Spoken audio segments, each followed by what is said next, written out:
What up? What's good, people? What is up? What is They went from the fourth level of hell and sent us down to the seventh level of hell.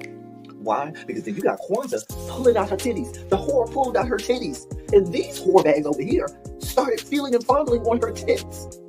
What? I don't have it to do with you. Girl, you can go over there, rant and rave.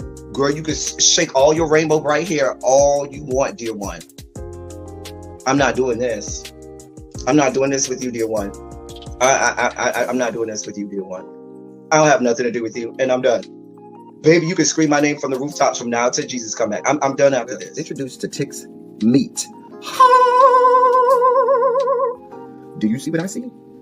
Did y'all really hello, casting, wardrobe, y'all let him roll up out of wardrobe with these fans on, giving us all of this, thinking we were not going to see it? We have been waiting with bated breath and anticipating all season long for the slightest glimpse, and y'all just put it out there this episode in all of its magnificent glory. Listen, that young man said, baby, you ain't on this first date, you giving up the cooch on the first date, okay? Well, you gonna run me my coins. Run me my cooch or run me my coins. Run me my cooch or run me my coins. Run me my cooch or run me my coins. That's our new theme song. That is the new song. Listen, somebody need to put a beat to that. Run me my cooch or run me my coins. Run me my cooch or run me my coins. That's what y'all got going on. Called out Sandcastle. Sand, bitch. Ow. Oh my God, it was so funny, girl. Ooh, baby, listen, let me tell you something. This shit started to turn into the precursor for some gay porn. That's what I thought it was. Because Big T is getting all, the voice starting to go deeper and get a little more wet and moist and sentimental and all this shit. And it was real gay at this point. Like, I thought the bitches was going to start. I thought Lil Bird was going to turn Big T around and do him like he did Uncle Cliff and do the grease it up with City Lou and ran right in there. It's not a coincidence that Big T started off the conversation by trying to find out if Lil Bird was fucking Mercedes, which he found out he's not. It's also not a coincidence that he would start talking about prison. Why? Because the bitches was probably fucking in prison. Girl. Uncle Cliff, you better go get your man. Big T got plans for that. Well, he had it on look like something Big Bird vomited up or something like that. Like, I did not like it. That Big Bird couture he was going for, it did not work. Like the pastor of a gay mega church on Easter Sunday. Okay, it was way too much sequins. He had on way too much makeup. Baby, his face looked like Yana Van Zam's neckline. Okay, just way too much makeup, clumped in everywhere on his face. Get it together, sweetheart. And you're a big girl, so that gives you a whole lot of canvas. So that was a whole lot of makeup, honey. And Rico looked like he was auditioning to be one of the three kings, or he was auditioning to be the main character on Jesus Christ Superstar. Girl, Wayne, did you have on a blue thong or a blue G-string or something? If you did, I want to see it. Hit me up in my DMs. I do want to see if you have a blue thong or a blue, jock strap, something like that. I'd love to see it too. Anyway, but I liked it with the turtleneck. Now, Troy.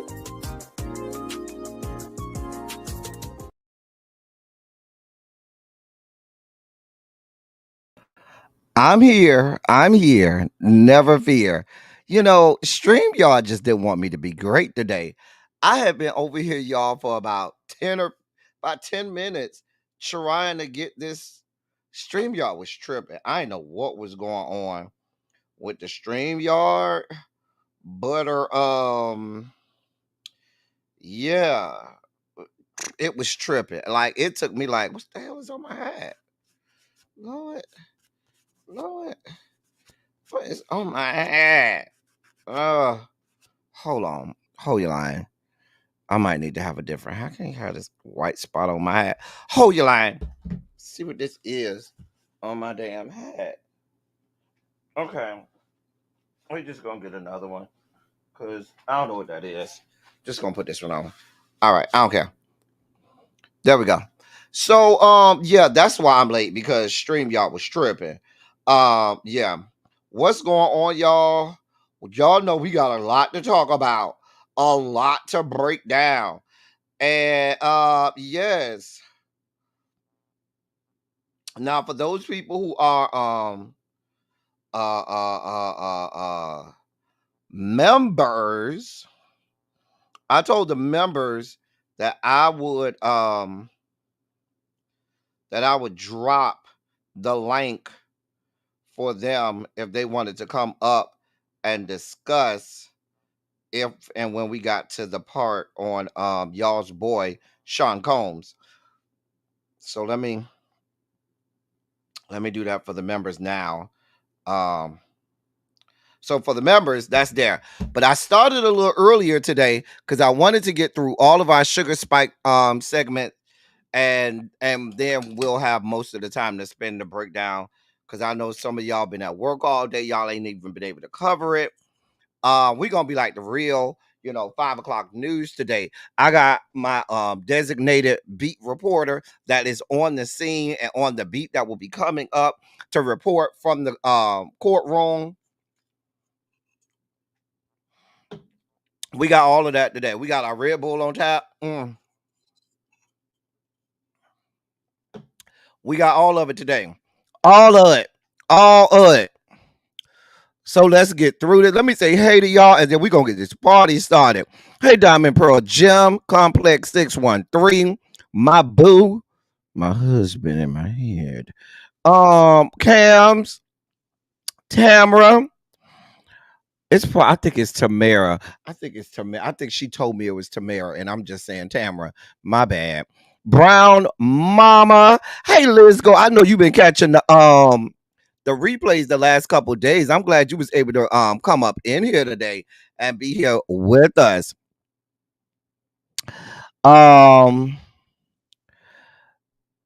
Tracy W is here. Volvo is here. Hey, Cookie. Lock Queen is here. How you doing, my love? Angela is here. Hey, boo.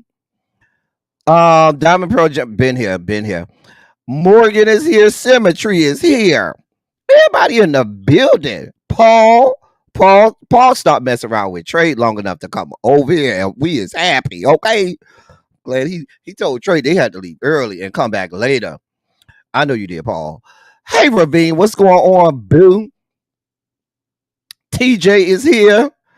Nessa is here. Nessa. Miss Cookie Ray is here. Nessa and TJ, yes, we have another segment for my IECN, so lay around for it. Tacos and Tequila is here. Everybody is in the. Oh, I was right with Tamara. Okay. Child. Tracy says she was active in the members only chat today. Y'all not gonna do her. She was real active today. Haven't Al Gore's internet been hot today? Y'all been up on the listen. The members only chat been hot today too. Shout out to the members and the members only chat. It was going down in the members only chat today. Let me take my name off here like y'all don't know who the hell I am. Child. Care. Anyway. All right. We ain't got time for pleasantries. We got to get this party started. Larry, come on. Come to the whiteboard, Larry. Get your mic. Larry, go ahead and get your mic and come to this good whiteboard because we ready to get this party started. We got a lot of stuff to talk about. Ladies and gentlemen, non-binary gender conforming members of our audience, I bring to you the great Larry Myers to usher in our Sugar Spike segment.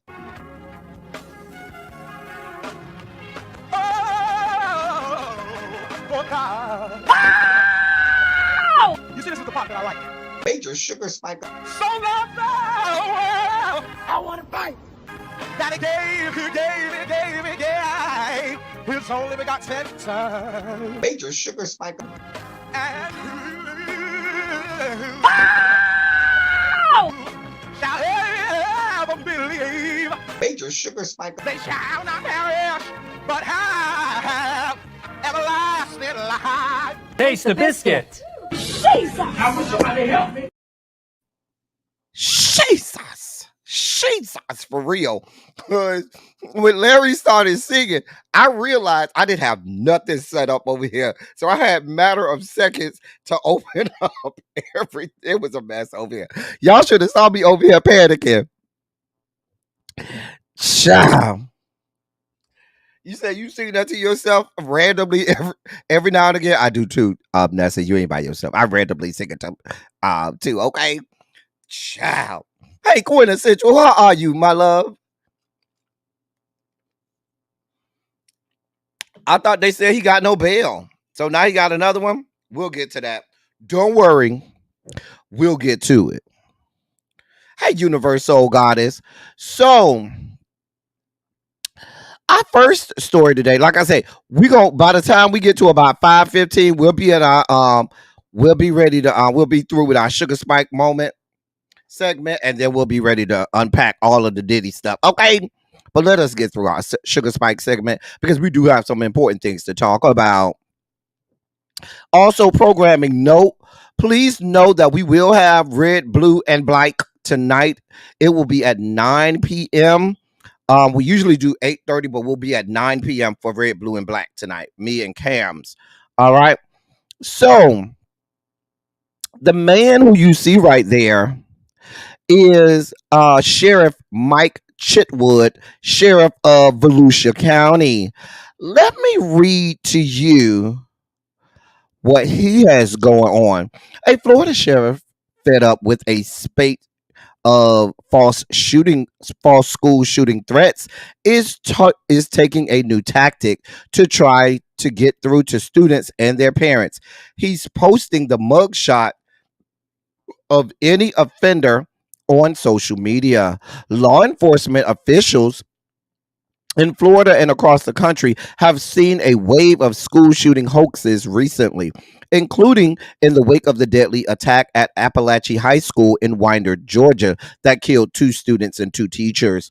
Volusia County Sheriff Mike Chitwood on Florida's Atlantic coast said he's tired of the hoaxes targeting students, disrupting schools, and sapping law enforcement resources. In social media posts Monday, Chitwood warned parents that if their kids are arrested for making these threats, he'll make sure the public knows. Quote, since parents, you don't want to raise your kids, I'm going to start raising them. Every time we make an arrest, your kid's photo is going to be put out there. And if I can do it, I'm going to perp walk your kid so that everybody can see what your kid's up to. End of quote.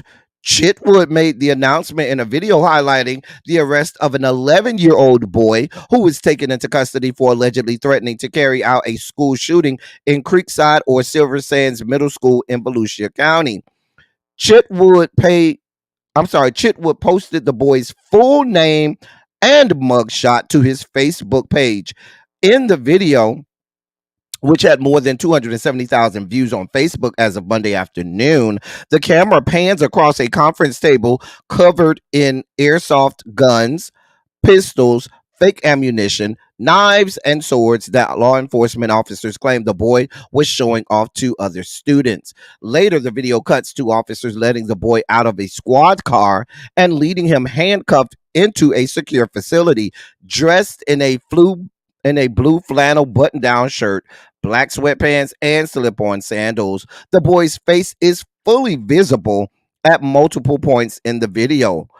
Right this way, young man, an officer tells the boy, his hands shackled behind him. The boy is led into an empty cell with the metal cuffs around his wrists and ankles before an officer closes the door and locks him inside. Quote, do you have any questions? End quote, the officer asks as he bolts the door. No, no, sir, the boy replies. The video prompted a stream of reactions on social media, with many residents praising Chitwood, calling on him to publicly identify the parents as well or pressing charges against him. Others questioned the sheriff's decision, saying the 11-year-old is just a child and that the weight of the responsibility should fall on his parents. Under Florida law, juvenile court records are generally exempt from public release, but not if the child is charged with a felony, as in this case. Law enforcement officials across Florida have been tracking a stream of threats in the weeks since the 2024 school year began. Child. Hey, everybody that came in. Listen. Hey, Miss Bay Thing. Hey, Jay Wood. Hey, Xavier. So, are y'all okay with this? Hey, Yana. Hey, Samira. Listen, the man said, hey, Donna Cotton, if your child get arrested for, a false school shooting hoax, He is putting them on blast. He's putting a mug shot up. He's doing the perp walk. He's doing it all. Damn, how you feel? Now, hey, Sharice, I read y'all the Florida law, which says that you're not supposed to put the child up unless they're convicted, unless they're charged, with a felony. And if they, have a false accusation of a police shooting, that is considered a felony, and therefore he can do that. I don't know how I feel about this. I don't know how I feel about this. I feel like this is a very slippery slope. A very slippery slope. But we'll see.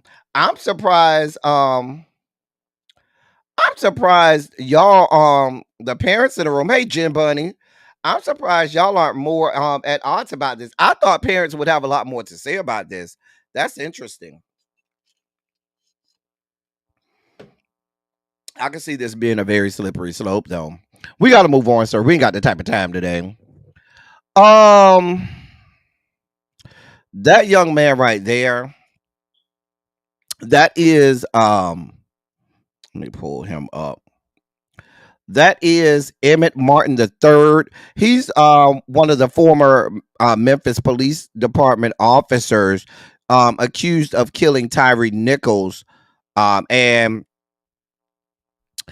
so apparently he testified. He had to give testimony in court. So the update is he basically said that he knew that Tyree Nichols was helpless and beat him anyway, and then lied about it.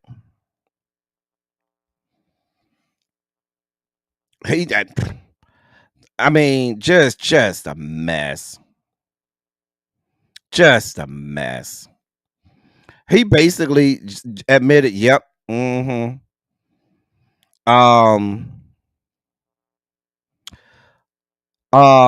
what he said. Let me go back and read what he says. Emmett Martin III testified that he was at the traffic stop on January 7, 2023 when Tyree Nichols was pulled over and yanked from his car. Nichols fled, and Martin said Tadarius Bean and Justin Smith gave chase and were punching the 29-year-old man without their handcuffs out when Martin caught up with them.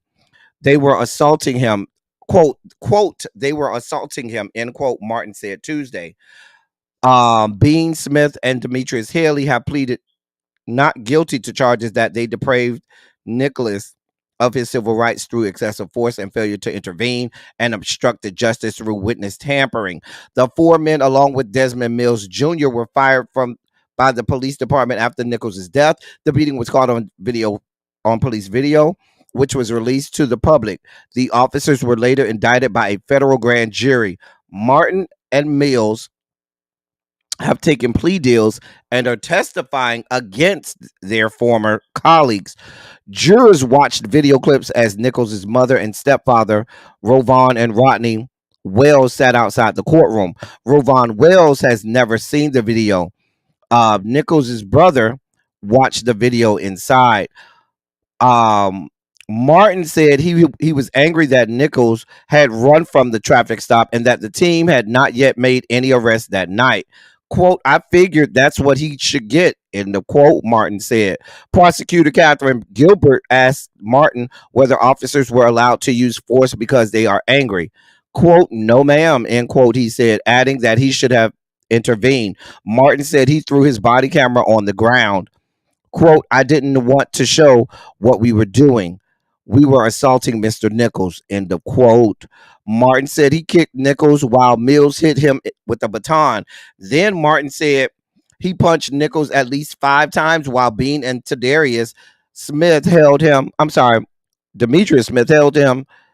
his arms and urged Martin on. Officers were holding his arms while also giving him commands to give them his hands. Quote, he was helpless, end quote, Martin said of Nichols. Martin said he did not tell Lieutenant Dwayne Smith, his supervisor, about their use of force. Martin said he told Lieutenant Smith that Nichols was high without evidence and that officers lied about Nichols driving into oncoming oncoming traffic and taking a swing at them during the traffic stop. Martin testified that while he felt pressure on his gun belt at the scene of the traffic stop, he never saw Nichols put his hands on his gun. Yet Martin said he told his supervisor that Nichols had his hand on his weapons. Quote, I exaggerated his actions to justify mine, end of quote, Martin said. He said colleagues understood that, quote, they weren't going to tell on me and I wasn't going to tell on them, end of quote. Martin said they violated department policy with their use of force by lying about it. Martin acknowledged his plea deal and he said he hoped the judge would show leniency at sentencing. Quote, I can sit here and live with a lie. I'm sorry, I can't sit here and live with a lie. The truth needs to come out. It was eating me up inside, end of quote. I don't need to go no further. Hey, Quake.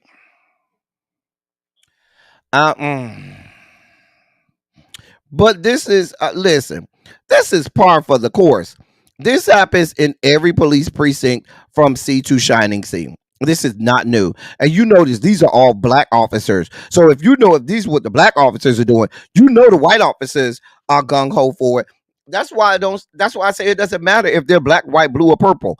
The problem is policing. The problem is not whether they're white police or black police or green police. The problem is policing, period. We ain't got time to break down how much human excrement you are, sir. We got to move on. We got to get to Diddy. Hey, Aquarius goddess.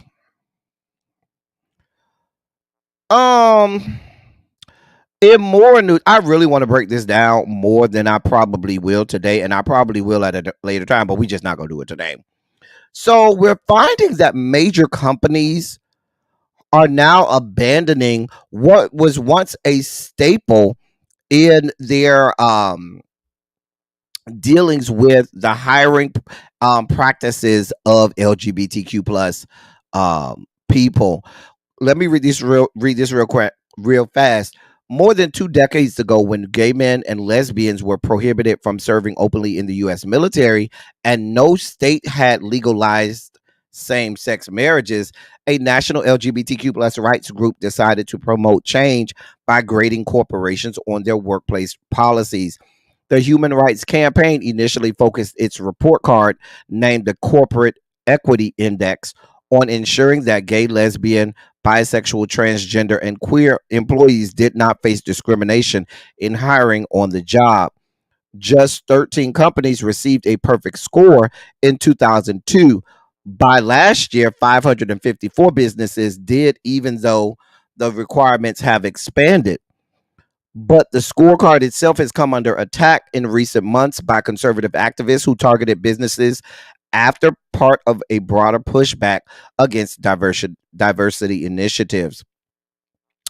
Ford Corporation, Harley Davidson, and Lowe's are companies that are among the companies that announced they would no longer participate in the Corporate Equality Index, emboldened by a Supreme Court decision last year that declared race-based affirmative action programs in college admissions unconstitutional. Conservative groups have won lawsuits making similar arguments about corporations.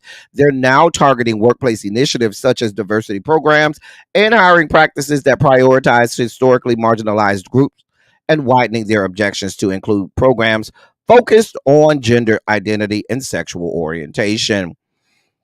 Quote, we don't believe that people should be identified as groups and that you should right past wrongs by advantaging one group and disadvantaging another group, end of quote, said Dan Lennington, deputy counsel for the Equal Under the Law project at the Wisconsin Institute for Law and Liberty. His firm has represented dozens of clients in challenges to diversity, equity, and inclusion, or DEI programs. Critics lament the rollback, saying it reverses years of hard-won progress. Quote, almost all LGBT community members have been bullied when they were young, and the concept of being bullied is something that hits us really hard. It feels like you're letting the bullies win. In the quote, said David Paisley, Senior Research Director at Community Marketing and Insights, which helps companies market to LGBTQ plus communities. Y'all see what's happening, right? So now the protections that there were within the workplace to make sure that they were being fair, equitable in their practices, specifically with regard to LGBTQ plus community. Hey, yeah, I'm from Texas. Hey, Montrez, what's good, bro? Hey, Harold. Hey. They're going to end it, and these are major corporations. You're talking the Ford Corporation. You're talking Lowe's. You're talking Harley Davidson, and these are major conglomerates. And if they are doing it, that's going to start the ball rolling. And now we're going to go back to a time where if you walk up into these people's interviews and you look the wrong way or sashay the wrong way or your wrist is a little too limp for their taste, baby, they've already said we don't care, we don't have to hire you. Sorry. I told y'all a long time ago, when the people, and especially within the LGBTQ plus community, when they thought, oh, they're just bothering the blacks, this is just an issue for the blacks, nobody had a problem. Because see, when they did this affirmative action situation, it was geared and directed toward black people. It was not geared and directed toward, they didn't market it and tell them up front that it was going to touch every other marginalized group. So it looked like, oh, that's just affirmative action. Oh, that's just a situation for the blacks. Stupid ass white people forget that affirmative action helped white people more than it ever helped black people, specifically white women, and then white members of the LGBTQ plus community capitalized off of that as well. And so now, because please be clear, there's a whole lot of racism within the LGBTQ plus community. I'm just going to tell you that. But when and so if y'all remember, go back to my videos from 2020 when I was over here screaming when Texas was the first state that started some of these practices. And I said, if they're doing it to the black people, it's going to start the snowball rolling. LGBTQ rights are gone. This was before they even before they even did away with Roe v. Wade. I said women's rights are going to be going. We said that right here on this platform. And what do we have now?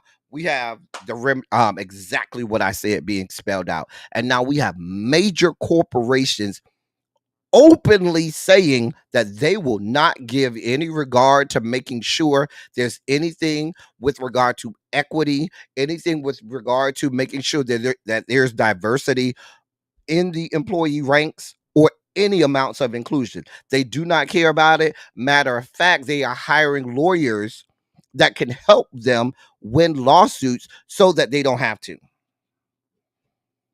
You're right, tacos and tequila guns are more protected than people are. Diamond Pearl Jim, you've been here. You know I've been screaming this shit for years now. And here we are. I want to break this down more, but we'll have to do that at a later time. We will, though. Don't worry. We will. So we had this yesterday. I could try to explain it to you. I really could go through trying to explain to you. That's Rich Lowry. He's the editor-in-chief of the National Review. He's a conservative, and he was on the Megyn Kelly show, and he thought that, he wanted to give his opinions and talk about what's going on with what Donald John and J.D. Vance are saying about the Haitian immigrants. And so, I'm gonna just let you listen to it. And I think it was in that interview where Dana Bash says, the police have gone through 11 months of recordings of calls, and they've only found 2 Springfield residents calling to complain about Haitian migrants taking geese from ponds. Only 2 calls. And I think one lesson of this whole story, people don't care about geese. People really hate geese. They all things considered, I think people would prefer Haitian migrants to come and take the geese off the golf course, right? So it's pets, it's the cats and dogs that's become the standard. Geese clearly don't matter.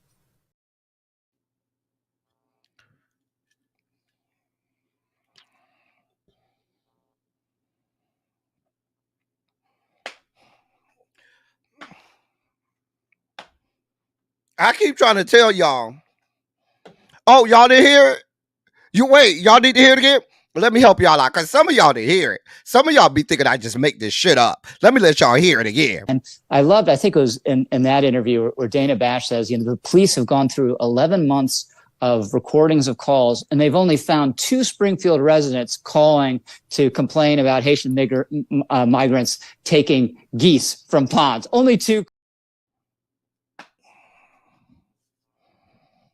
See, I have to keep showing y'all and explaining to you all what we're up against and telling y'all why I do not negotiate with these people on this other side, telling me why I need to be trying to, go on the side of the. I'm not going through this. I'm not going through this. This is why I don't negotiate with these people. Maybe somebody in the back did hear. Here's one more time. Somebody in the back think I'm making this up. Like this is altered. Let me show you again. And I think it was in that interview where Dana Bash says, the police have gone through 11 months of recordings of calls, and they've only found 2 Springfield residents calling to complain about Haitian migrants taking geese from ponds. Only 2 calls. And I think one lesson of this whole story, people don't care about geese. People really hate geese. They all things considered, I think people would prefer Haitian migrants to come and take the geese off the golf course, right? So it's pets, it's the cats and dogs that's become the standard. Geese clearly don't matter.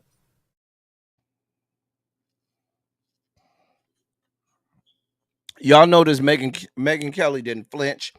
Hey, Lady Bell, that bitch ain't flinch. Hey, crazy on body girl, that bitch ain't flinch. She ain't bat an eye. She ain't miss a beat. She just went on like it was just a regular day at the park. She just went on like it was a regular day at the park, bitch. Bitch, we just having a casual conversation. She ain't flinch. She ain't say, oh, well, no, let's bleep that out. He kept it moving. She kept it moving. This is what we got going on. And then, no, here's the maddening part. Wait, it gets worse.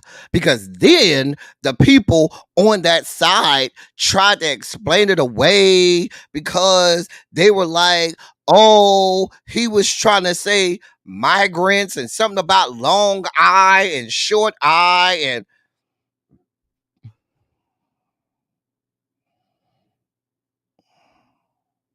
saying he was confusing the word migrants and I'm not doing this with y'all. I'm not doing this with y'all.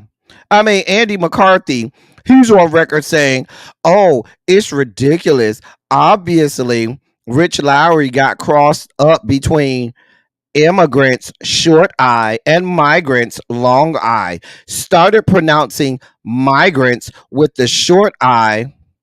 Instead, instantly corrected himself with no embarrassment because it was patently a mispronunciation. Jeez. I'm not playing with y'all. This is why I keep telling you I can't negotiate with these people. I cannot. I cannot.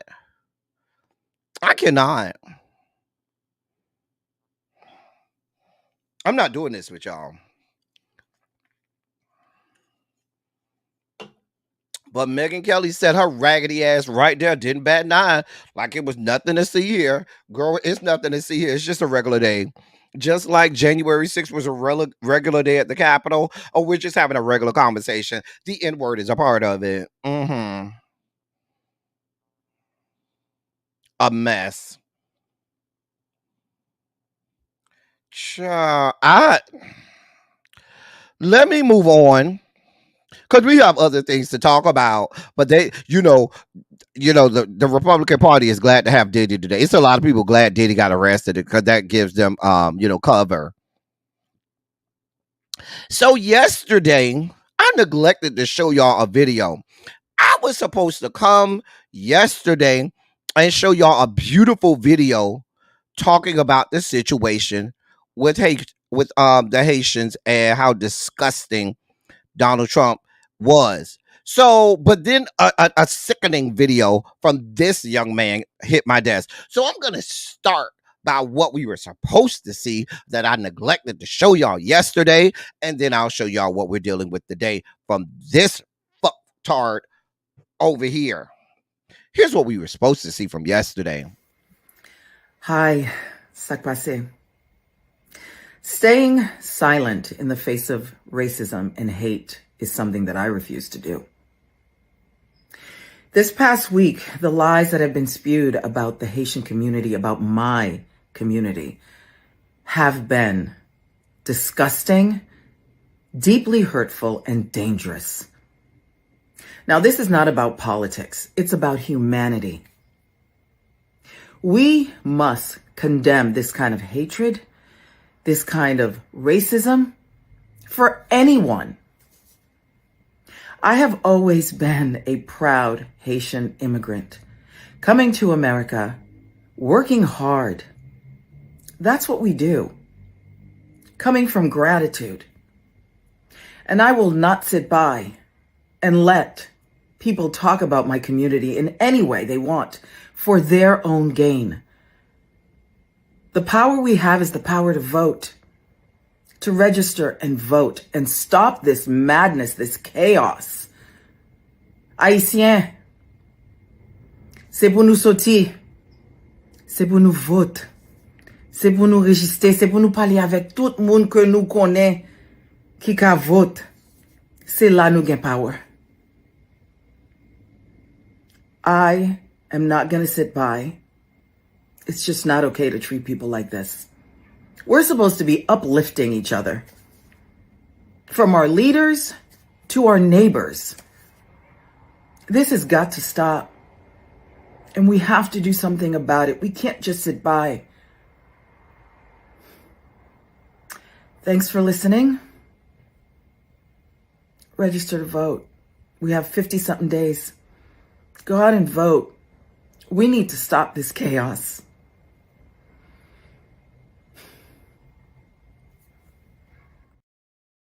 What I loved about it was Mama just didn't tell you that she was a proud Haitian. Mama said, let me talk to my Haitians.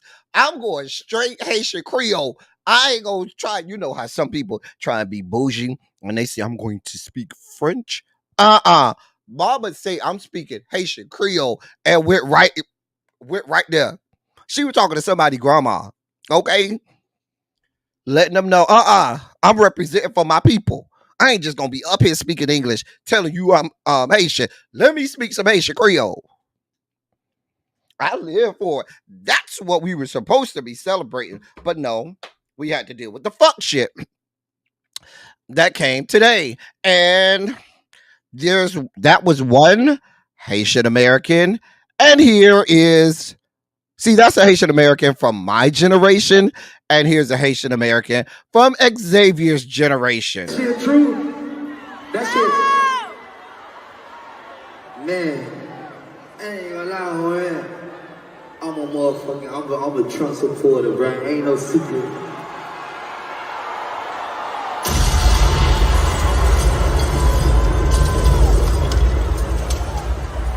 That's besides that boy and shit, though, man. That's besides that.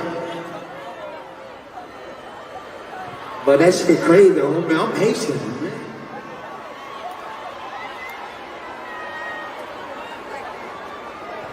How y'all feeling about this election shit? I feel like we fucked anyway. We fucked.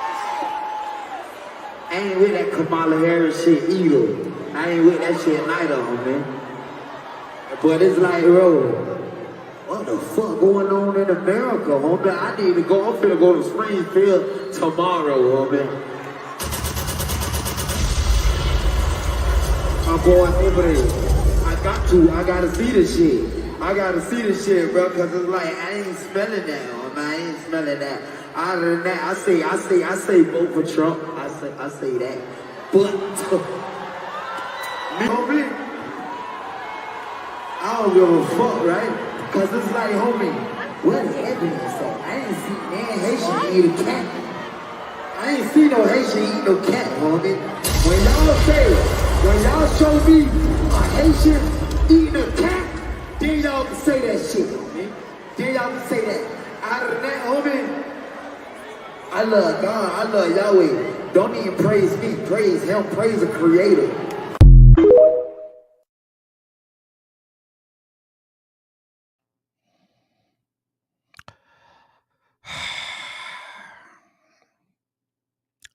I don't, Xavier. These are your generation, Xavier. These are your people.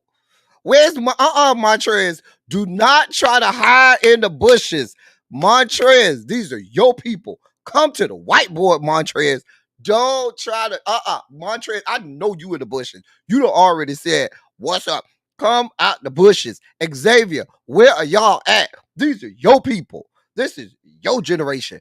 My generation came up there and was beautiful. Y'all generation came and we got this fuck shit. Don't try and put it on my generation. Xavier. No, I knew Xavier was going to come and try and blame it on my generation.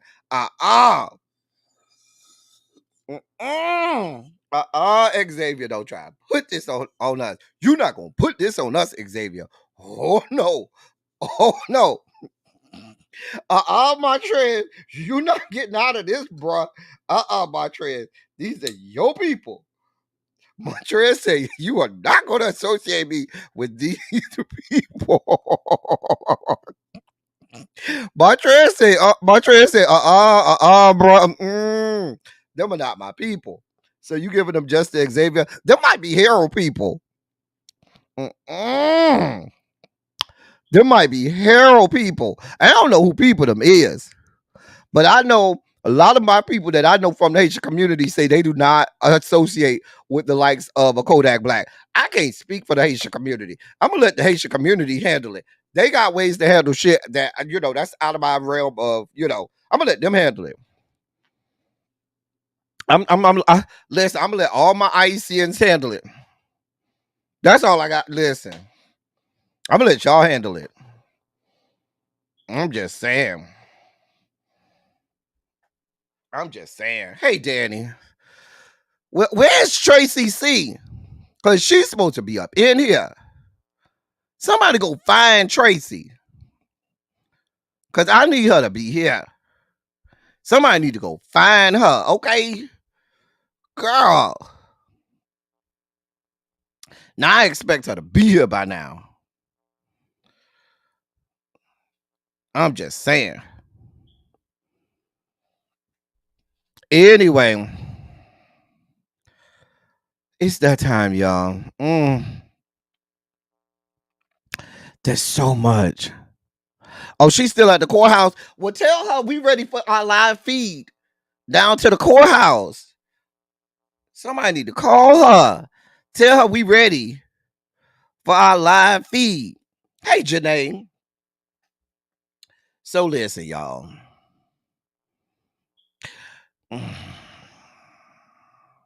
A lot has happened in the last 24 hours. A lot has happened. Hey, Auntie Kim. We have a lot to unpack here. We have a lot to talk about. There's so much to talk about in so little time. So much. So very much. So very much. Now, I want to show a short snippet. Start by showing a short snippet of my boo things. If y'all remember when we did the sexiest black men in politics, remember when we did that series? Some of y'all was here during that time.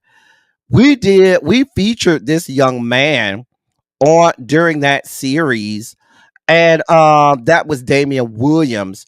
And we did a couple mayors and some we just did a whole bunch. I think he was real cute too. So we get to see him live and in color. That's none other than Damian Williams. So I'm gonna let him talk. This is a real this is not the full thing, but this is a real short snippet of some of the things that were in the indictment. Let me let him talk to you. Today I'm announcing the unsealing of a 3-count indictment, charging Sean Combs with racketeering conspiracy, sex trafficking, interstate transportation for prostitution. As alleged, Combs used force, threats of force, and coercion to cause victims to engage in extended sexual performances with male commercial sex workers, some of whom he transported or caused to be transported over state lines. Combs allegedly planned and controlled the sex performances, which he called freak-offs, and he often electronically recorded them.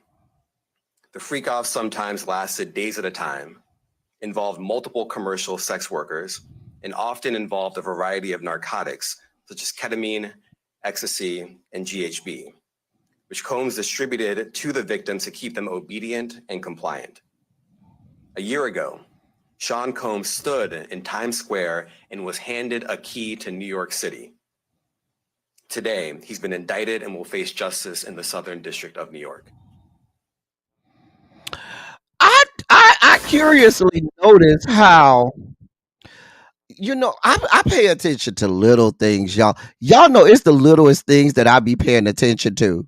Now we're gonna get to all of the juicy, gory details, but y'all notice how snug that jacket was on him?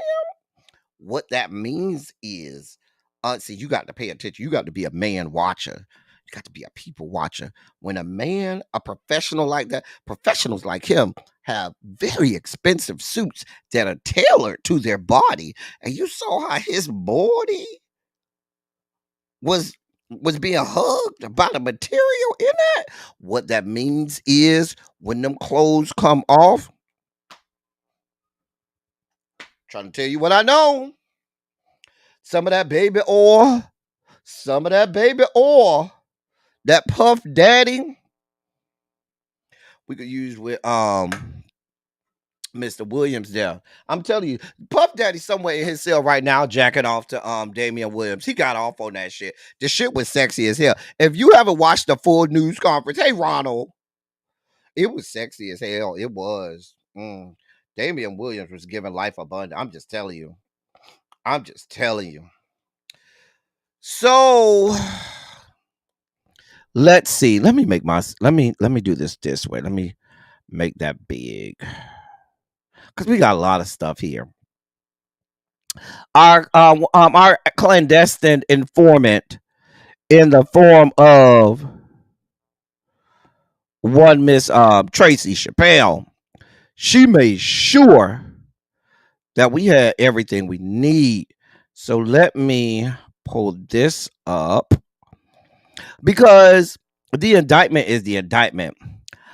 One thing that Damian Williams kept saying was, not come at me, Mr. Attorney Man. You know what, Uncle Jay? We're not gonna have all this foolishness over here. Now we are pure and chaste, okay? We are pure, prim, pious, and proper. That's 4 P's. Pure, prim, pious, and proper. Not gonna have this lusting over that man talking about we gonna need all 1,000 bottles of Johnson & Johnson baby oil to rub up and down his body. We're not gonna talk about that over here, Uncle Jay, because we are pure, prim, pious, and proper over here. I'm just saying. We're not gonna talk about the fact that we've already undressed him. We're not going to talk about the fact that when he came from behind the lectern that he appropriately had his hands crossed at his crotch so we couldn't get a good gander at his meat. We ain't gonna talk about that because we don't look at that kind of stuff. We are pure, prim, pious, and proper over here. Just saying. I'm just saying. We're not gonna talk about all of that stuff. We're gonna get to the facts.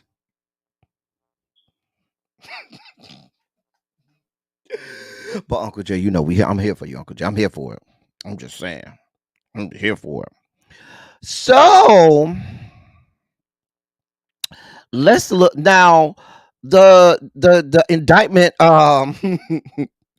No, one thing I would never be confused with is being demure, because people who are demure are reserved. They are shy. They don't do a lot of talking. That's what someone who is demure is. I'd never be confused with demure. I'm just saying. But you know, we've been quiet. See, some of these people today are just Johnny come latelys on Mr. Damian Williams. Did we not? Y'all been the people who've been here long enough. Was he not a part of our series when we were looking at a whole bunch of sexy black men in politics? And when he first got hired to the Southern District, we chronicled it. When he first got hired, we had a whole feature story. We had several pictures of him up and down this channel. Y'all was here. I'm just saying. I'm just saying. I'm just saying. Jesus. Child. Girl. Anyway, we got stuff to talk about. We're not going to let you people get us distracted, okay? Now. Right, we were just monitoring for research purposes. Thank you, Spicy Original. Because see, Spicy Original been around here, so she know we've been doing the Lord's work over here for some time. Now, I'm going to tell you that the indictment is one thing, but one thing that Mr. Williams kept saying in the press conference is that the letter that they wrote to the judge so that the judge wouldn't give bail had more details. He kept pointing to the letter because the letter had more details. I've seen a lot of people go through the indictment. I wanted to go through the letter so we can see what the letter had in it, because the letter got some of the gory details. Now, if you need an update, they just maybe about an hour and a half ago left the courtroom.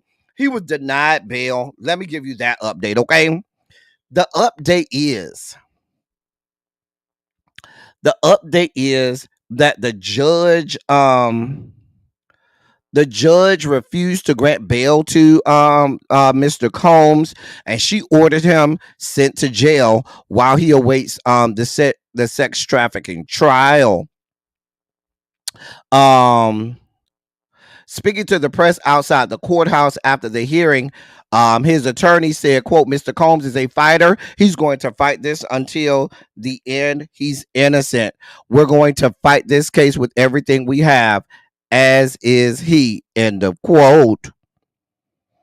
Yeah, he was denied. The judge denied bail. She denied him. She was like, mm-mm. And why would she grant him bail? But let's get to this letter that we're about to read, where the prosecution, that be Mr. Williams and his office, while they told Judge Tarnowski why he shouldn't. They said Mr. Combs, through his counsel, submits this. No, that's Diddy's. Okay, this is Diddy's letter. Hold on. Before we get to hold on, this is Diddy's letter. Hold on, let me get the right letter for y'all. I'm sorry, y'all. That's the wrong one. We're gonna go through that one too. Don't worry. That's Diddy's letter. Child, we got all types of exhibits and shit. Child, you know we have our we don't play around over here. We got We have our beat reporter who's all on it. And that's Tracy. Hold on.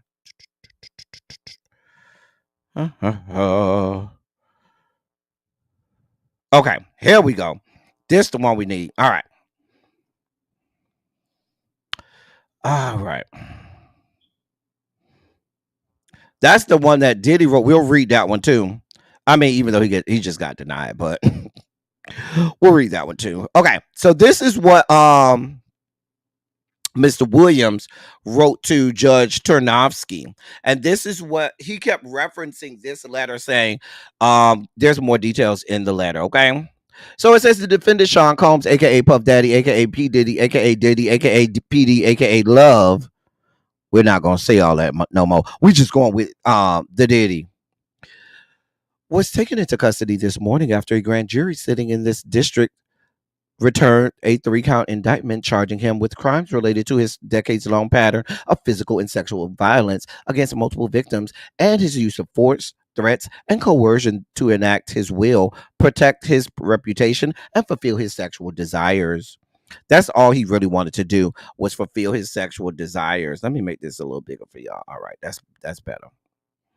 The government respectfully submits this letter in anticipation of the defendant's appearance before the court later today and in support of the government's request that for the defendant's detention pending trial. As set forth below, there is no condition or combination of conditions that will reasonably assure the appearance of the defendant as required and the safety of others and the community, not to mention the integrity of the proceedings. As reflected by the gravity of the charges in the indictment, the defendant is dangerous and poses an ongoing threat to the safety of the community. If released, he remains a serious risk of flight despite the conditions offered by his counsel. Most glaringly, the defendant also poses a significant risk of obstructing justice. Indeed, and as set forth below, during the course of the charged conduct, the defendant has attempted to bribe security staff and threatened and interfered with witnesses to his criminal conduct. He has already tried to obstruct the government's investigation of this case, repeatedly contacting victims and witnesses and feeding them false narratives of events as described in detail below. There are simply no conditions that would ensure that the defendant's efforts to obstruct and tamper with witnesses will stop. The defendant therefore cannot overcome the statutory presumption in favor of detention, and the court should order him detained. Basically, don't let his ass out. That motherfucker is a hardened criminal.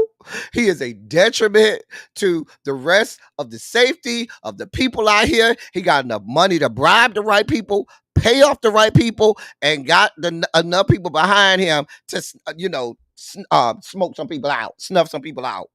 We ain't got no. Don't let him out. He'll be down there in Bali with Russell Simmons. Hey, Monk Chill, what's good, boo? Ciao. Not brother love. Here's the background. On September 17th, 2024, an indictment returned by a federal grand jury sitting in the Southern District of New York. Wait a minute, that's today. The indictment was unsealed, charging the defendant with racketeering conspiracy from in or about 2008 through on or about the date of the indictment in violation of 18 USC 1962 count 1, sex trafficking from in or about 2009 through in or about 2018 in violation of 18 USC 1591 and 2 count 2, and interstate transportation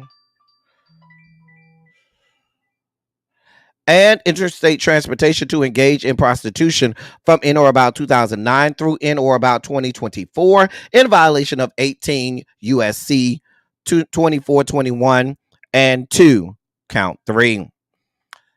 A. Combs' use of violence, threats, and coercion since at least 2008, the defendant and other members and associates of the racketeering enterprise alleged in the indictment, the enterprise, which includes the defendant. Oh God, why are you people calling me? Leave me alone. Which includes the defendant's multifaceted business empire, The Combs business wielded the power and prestige of the defendant's reputation as a musician, entrepreneur, and figure in the entertainment industry to commit federal crimes, including racketeering, sex trafficking, and other offenses. As charged in the indictment, many of those crimes involved the sexual abuse and exploitation of women and other crimes of violence. One, sex trafficking and abuse. Using the power and prestige of the enterprise, the defendant lured female victims into the defendant's orbit, often under the pretense of a romantic relationship. The defendant then used force, threats of force, and coercion to cause those female victims to engage in sexual activity, which included frequent sex acts with male commercial sex workers that the defendant referred to as freak offs. Pause there. Was anybody else a little turned on every time Damian Williams said freak offs? Because he kept saying freak offs, freak offs. And I was like, ooh. If I'm the only one, every time I was like, ooh. every time Damian Williams kept saying freak offs, I was like, oh. I was here for it. Child. I was here for all of it. You felt that too, tacos and tequila, child. He was rubbing me the right way. Anyway, let me continue. Freak offs were elaborate sex performances that the defendant arranged, directed, masturbated during, and often electronically recorded. Freak offs occurred regularly from at least in or around 2009 through this year, sometimes lasted multiple days, and frequently involved multiple sex workers. The defendant arranged freak offs with the assistance of members of the associates of the enterprise, including employees of his business, and the hotel rooms where they were staged often sustained significant damages. The defendant ensured the victims would participate in freak offs through coercion and violence. For instance, the defendants provided controlled substances, including ketamine, ecstasy, and GHB, to female victims so that they could and would continue to engage in freak offs despite fatigue, physical and emotional exhaustion, and pain. Additionally, both during freak offs and separate from freak offs, the defendant subjected female victims to physical, emotional, and verbal abuse, in part to cause them to engage in freak offs. The defendant hit, kicked, threw objects at, and dragged female victims, sometimes by their hair. At least a dozen witnesses will confirm that they personally observed the defendant's violence toward women and or the injuries sustained by the women in the defendant's hand. Let me stop right there before we go further. Notice that they said at least a dozen witnesses will confirm. That means these are people that have already turned state's evidence. They already said, yep, I'm here for it. Because I find it, hold on, I need to lubricate. Hold on.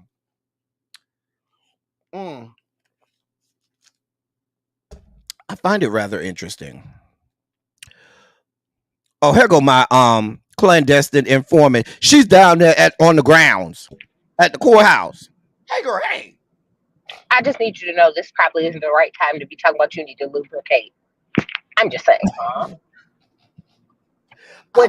saying. With the 1,000 bottles of baby oil, I'm just in lube. I mean, probably isn't the right time. I mean, when I see Mr. Williams, Damian Williams, I feel the need to lubricate. Oh. Hey, Catherine Powell. But here's my question. You notice we have a whole, they're saying the enterprise.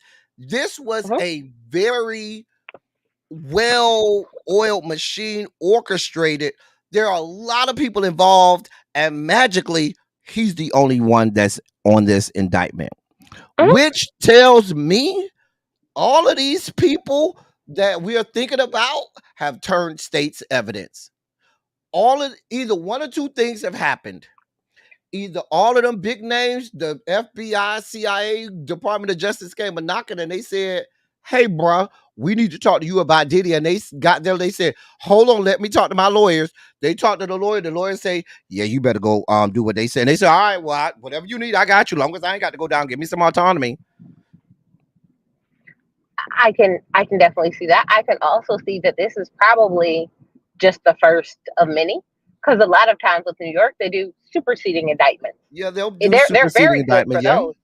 They love a good superseding indictment, and it But I normally wonder, comes with, and I even if asked it's you to not the talk. big people though, Tracy, what about his, all of his henchmen that's in his orbit, in his circle?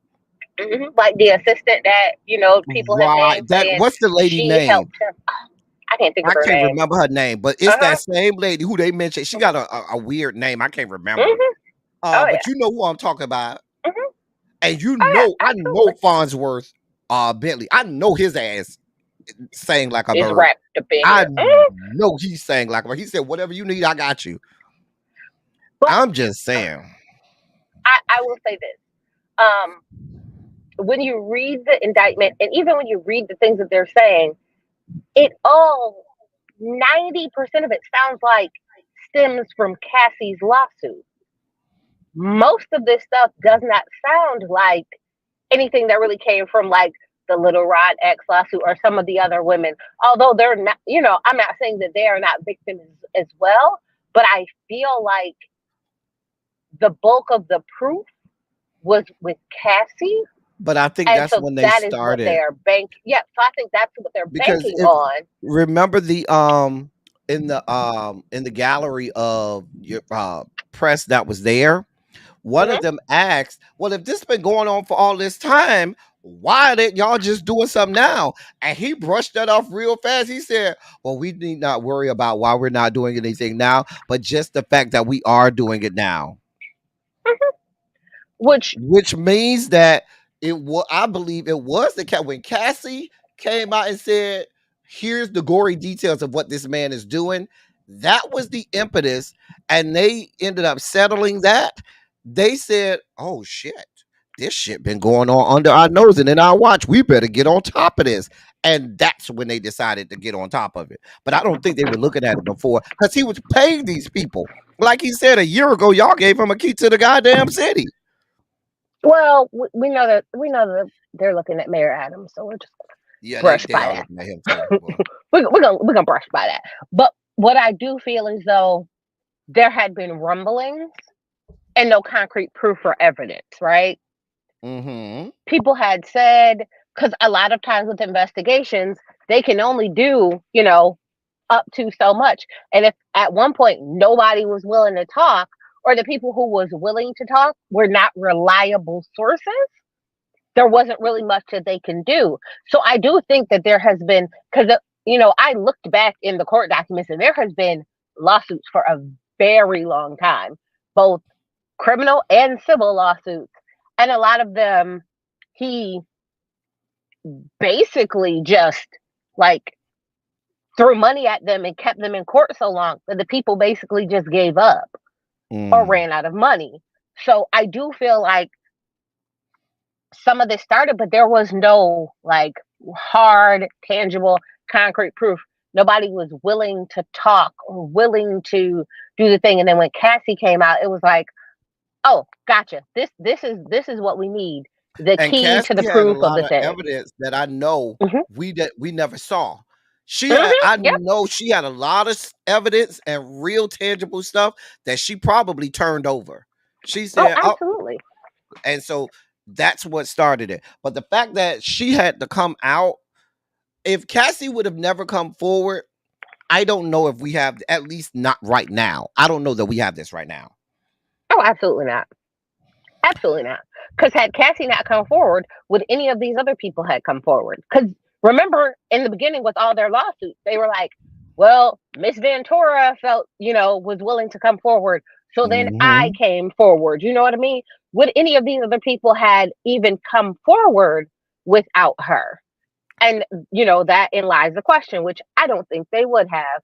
I honestly and truly feel like they would have just waited. Because And the man, they're telling you, the man he's running shit like the mob. He's offing people. He has enough money to take people out, to have the van roll up outside your house and have you put in there and never seen again. Absolutely. I mean, when I was looking through the thing, I was like, okay, so you are talking about other things like arson and, you know, guns and things like that. They're just not the priority of the thing, which is why I said, I bet you that there's going to be a superseding indictment. This seems like the tip of the iceberg. This seems like people were holding back until it was like, all the T's were crossed, all the I's were dotted, and they were like, okay, no, we're going to indict them. And I feel like there's more that's going to come from it, because that's normally how they do. They normally do just enough to get you on the hook and to that we can definitely get you, and then they lay out all the other things. Also, for those members on the channel, the link is in the members only chat. You can go to the members only chat if you want to hop on the link. Let me keep going. I think I stopped right here. One incident of physical abuse occurred when a female victim was attempting to leave the hotel following a March 2016 freak off. The abuse was captured on video surveillance and publicly reported in May 2024. That's the Cassie video. The defendant's assaults often resulted in serious injuries to the victim that took days or weeks to heal. The defendant also coerced victims into participating in freak-offs by controlling their careers, finances, livelihood, and or housing, among other aspects of their lives, or by threatening to disseminate recordings of freak-offs. The defendant used his considerable wealth and influence to make victims rely on him financially, for example, by paying for their rent or their cars, or by offering them career opportunities. Once he provided his support, the defendant repeatedly threatened to take it away to ensure the victim's compliance with his demands, including their participation in freak-offs. Indeed, victims believed that they could not refuse the defendant's demands, that they engaged in freak-offs without risking their financial security or career prospects, or without repercussions in the form of physical or emotional abuse. That's why I just told y'all yesterday that Kalena girl was paid. We just did that. We just talked about that yesterday. I said, how much were you paid? Because you ain't got, we ain't seen or heard from her in what, 15 years, 10 or 15 years at least. Girl, you ain't got two nickels to rub against each other. Child. Number 2, other violence. In addition to the defendant's physical, sexual, and emotional abuse of his romantic partners, the defendant repeatedly engaged in acts of violence directed toward his employees and others. As charged in the indictment, the defendant, often assisted by members and associates of the enterprise, engaged in kidnapping, arson, and physical violence, such as throwing objects at people, throwing people to the ground, and hitting, dragging, choking, and shoving others. Numerous witnesses, including the defendant's employees and others, observed or experienced violence from the defendant firsthand and sustained lasting trauma as a result. They're not going to put this part right here, numerous witnesses, in, unless they already have these people already in tow. I just, I just don't see them just mentioning those people. If they already don't have either statements by them, those people haven't already agreed to turn state's evidence and be witnesses for the state. I have no reason to believe that they don't have, like he said, at least a dozen, if not a few dozen. Do you think they're the same witnesses from Cassie, from her lawsuit? How she said she had all these people who was willing to speak up, stand up, people who had witnessed things, statements that she had got. So do you think that maybe a lot of these people were people who were a part of hers? I think it started. First thing they did was when Cassie settled, they said, well, probably in the process of her settling, they said, let me talk to you. And got as much as they could from her. And I knew exactly where to go and who to talk to. And, after that, that's all they needed. These are the people that you need to talk to. Because she gave some names. And then when she didn't give a name, she gave enough of a description of a person that you knew exactly who she was talking about. Can we get to the baby oil? For example, in the morning hours of December 22nd, 2011, the defendant and a co-conspirator kidnapped an individual at gunpoint to facilitate breaking into and entering the residence of another individual. One, multiple witnesses would testify at trial. Multiple witnesses would testify at trial to the event surrounding the kidnapping and break-in, the latter of which is corroborated by police reports and other reports. Approximately 2 weeks later, the defendant's co-conspirators set fire to individual one's vehicle by slicing open the car's convertible top and dropping a Molotov cocktail inside the interior. Police and fire department reports extensively document the arson and include the fire was intentionally set and conclude, that the fire was intentionally set. Multiple witnesses would also testify to the defendant bragging about his role in destroying individual one's car. So we know they already got Kid Cudi tapped in. Kid Cudi done already tapped in. He said, "Oh, y'all need something? All right, I'll be right there." Kid Cudi He done said, y'all already. need another charge?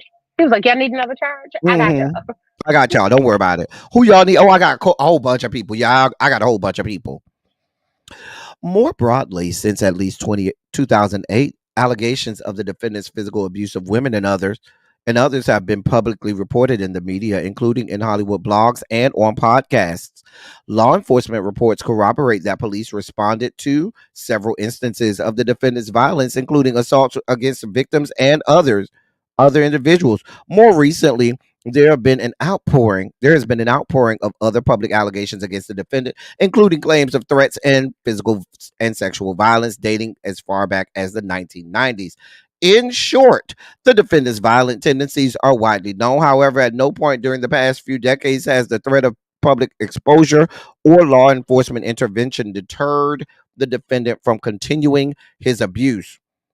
That's the second reason why he need to stay in jail.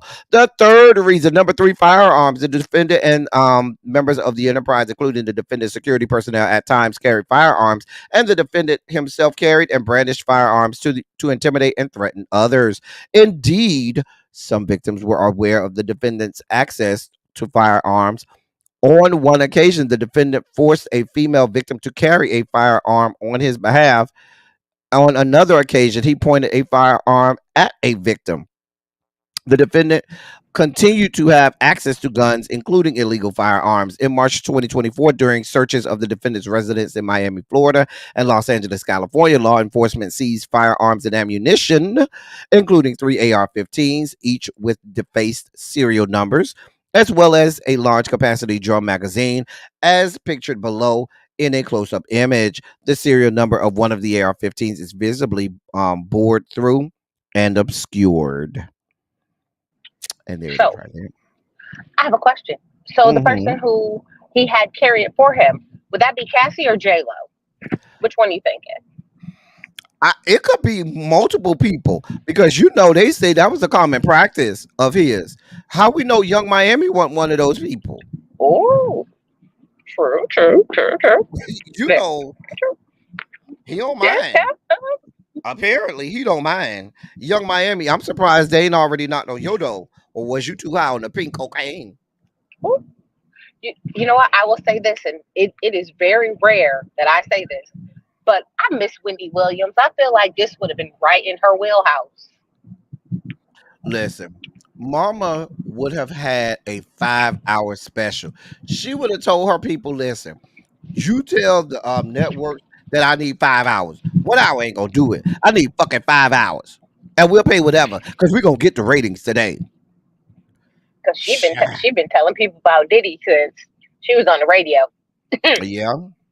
She has sounded the alarm on him since she was on the radio. Listen, I'm sure she's somewhere. I'm sure she's aware. She's somewhere all tickled in her G spot listening to all of this.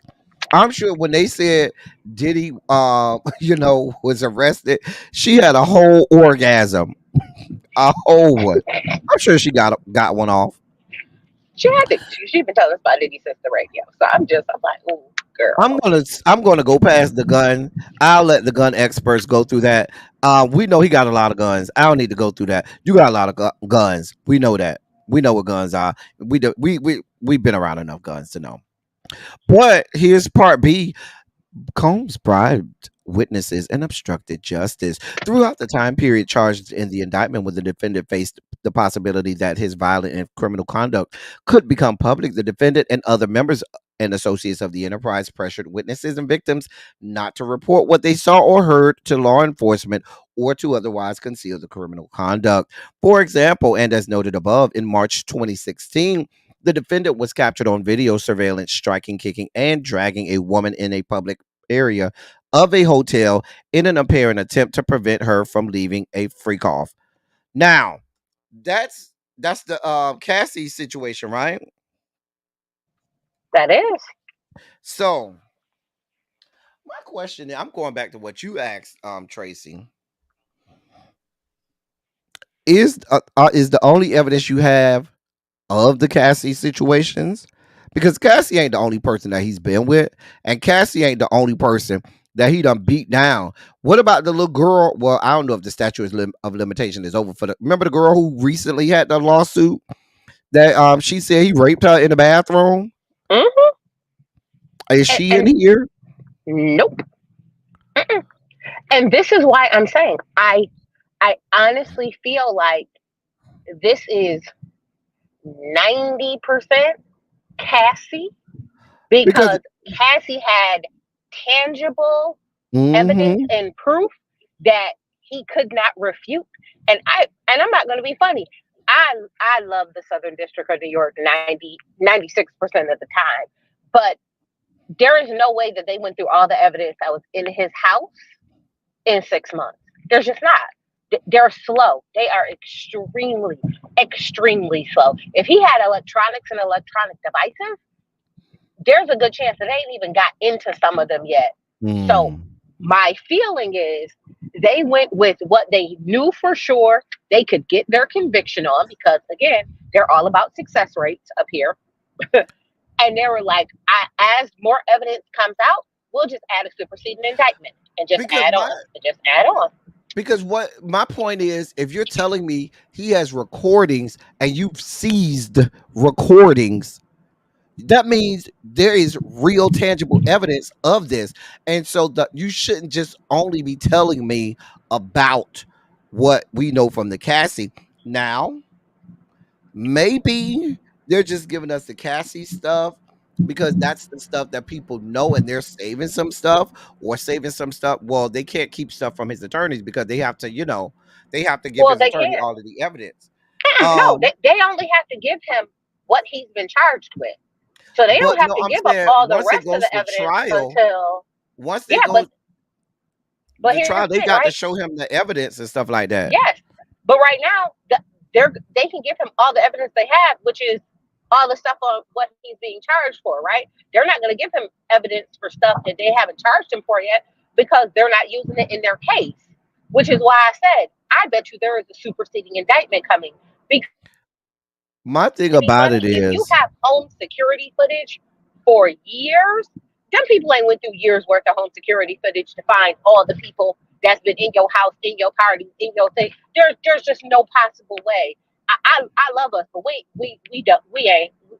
My thing about it is, if I'm Cassie's attorneys, can I get where's the plagiarism charge? Because it's looking awfully like that same goddamn indictment that we had in the or the lawsuit that we had in the Cassie case. Is this not plagiarism? If this was my English class, I would give you a I for incomplete for plagiarism. Listen, I'm starting to wonder if she did not take this to the Southern District, if she didn't take this to them first. And a lot of times she started her civil case before and he immediately settled. You know what? You see what I mean? So I'm wondering if it was one of those where I'm gonna She had drop you already this went to little them. nugget. Mm-hmm. I'm gonna drop you this little nugget. And then they was like, maybe, we'll see. And then once he settled, they was like, oh well, there got to be some more rocks under this stone. Because And they went and full throttle. I wonder too, because the man is dangerous. So I wondered too if she went to them first to say, I want to do this. I need protection from this man.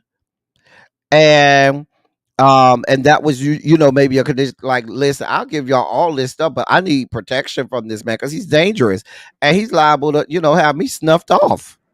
We know he's not away from that. So I could see her saying, I give y'all all this. Let me go ahead and get my money. Let me get my coins first. She got her coins and she said, hey, y'all got it. Y'all get whatever. Y'all go for broke. Because I was looking at the date. So, and the thing that gets me is they knew about the raid before the raid.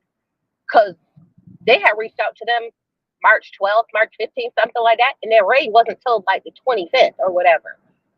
So they had been in contact with him prior to the raid. So the raid didn't just hit him out of the blue. Mm-hmm. They was in contact about this prior to the raid, which then again gives me what evidence did they have? And no offense, they can't just go on the lawsuit without a judge wouldn't sign it without anything else, which is again why I think Cassie turned that over to the police. And I agree, it makes sense that she would have said, I need some protection. This is what I have. This is da da da da da. And I promise you, because think about it, El Teddy, if Diddy didn't give him the passwords to any of these electronics, if they didn't give anything up, then how long is it really going to take for them to crack some electronics open? That you know what I mean? He probably have real good encryption software. Apple has already said they don't give out passwords, even if they're subpoenaed. Exactly. So then you have to think about it. Then they have to go through the process of trying to get it, like, use the little. I can't even think of the little software that they use. Is it Cellbrite? I think it's Cellbrite that they use to basically, like, so they have to go through the software to get into it. And the people said it takes, like, depending on the thing, it could be 6 months, it could be a year, it could be 2 years before they actually get into the device for how long it takes for them to go through that software. So, which is what I'm saying. There's no way if a phone take that long. Home security, they might have gotten some of it, not all of it. They're still going through things. There's more that's going to come. It's not going to all fall on Cassie, but I think this was to get him off the street, to get everybody to see, like, okay, you guys are safe. Y'all can say, come on out. Because this whole paragraph right here, we know this. We know about this paragraph. That's straight from the casting. We saw that in real time. Well, not in real time, but we saw this a couple months ago. And let's see right here. Similarly, throughout the time period charged in the indictment, members and associate of the enterprise have reached out to multiple victims on behalf of the defendant to convince them not to report the defendant's abuse. Most recently, in late 2023, immediately following public allegations of certain of the defendant's crimes, including his physical and sexual abuse of women. That was Cassie, late 2023, wasn't it? That's when that came out. What, November? Again, was that October, November? The defendant and other members of the enterprise were made repeated calls to the victim and witnesses, during which they provided victims and witnesses with false narratives of events in an apparent effort to conceal the defendant's crimes.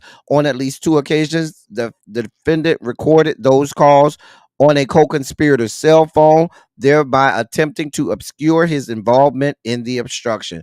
So basically, he was saying, oh, I ain't do that, right? Basically getting people to go on record saying he didn't do what he did do. Who's that, Gabby? We got Gabby up here. Okay, Gabby. You know what? I have a question. Remember, like, right around the Cassie thing, right after, it was somewhere around there. Remember when he was telling all his artists that if they do these things, they can get their royalties and publishing back, but they all had to sign these NDAs and all this other stuff, and they couldn't talk about him and talk bad about him. 2 years before it expired. I was like, I wonder if some of this is some of that coercion, of like, I got tapes on you, so you need to go ahead and sign this document. Tracy, that was 2 years before it expired because it wasn't worth nothing at that point. But I don't think he cared Listen, about the royalties at that point. I think he he wanted them didn't. people to sign NDAs. Yep. Because He just that's Mm-hmm. what wanted it them to was. come in. Because remember, the people was Mm-hmm. like, he would give me back my publishing, but I had to sign an NDA. And I wonder if this is a part of that coercion of them calling Yep. people, trying to strong arm people, That's where the say, oh, obstruction of justice do this, comes do in at. that.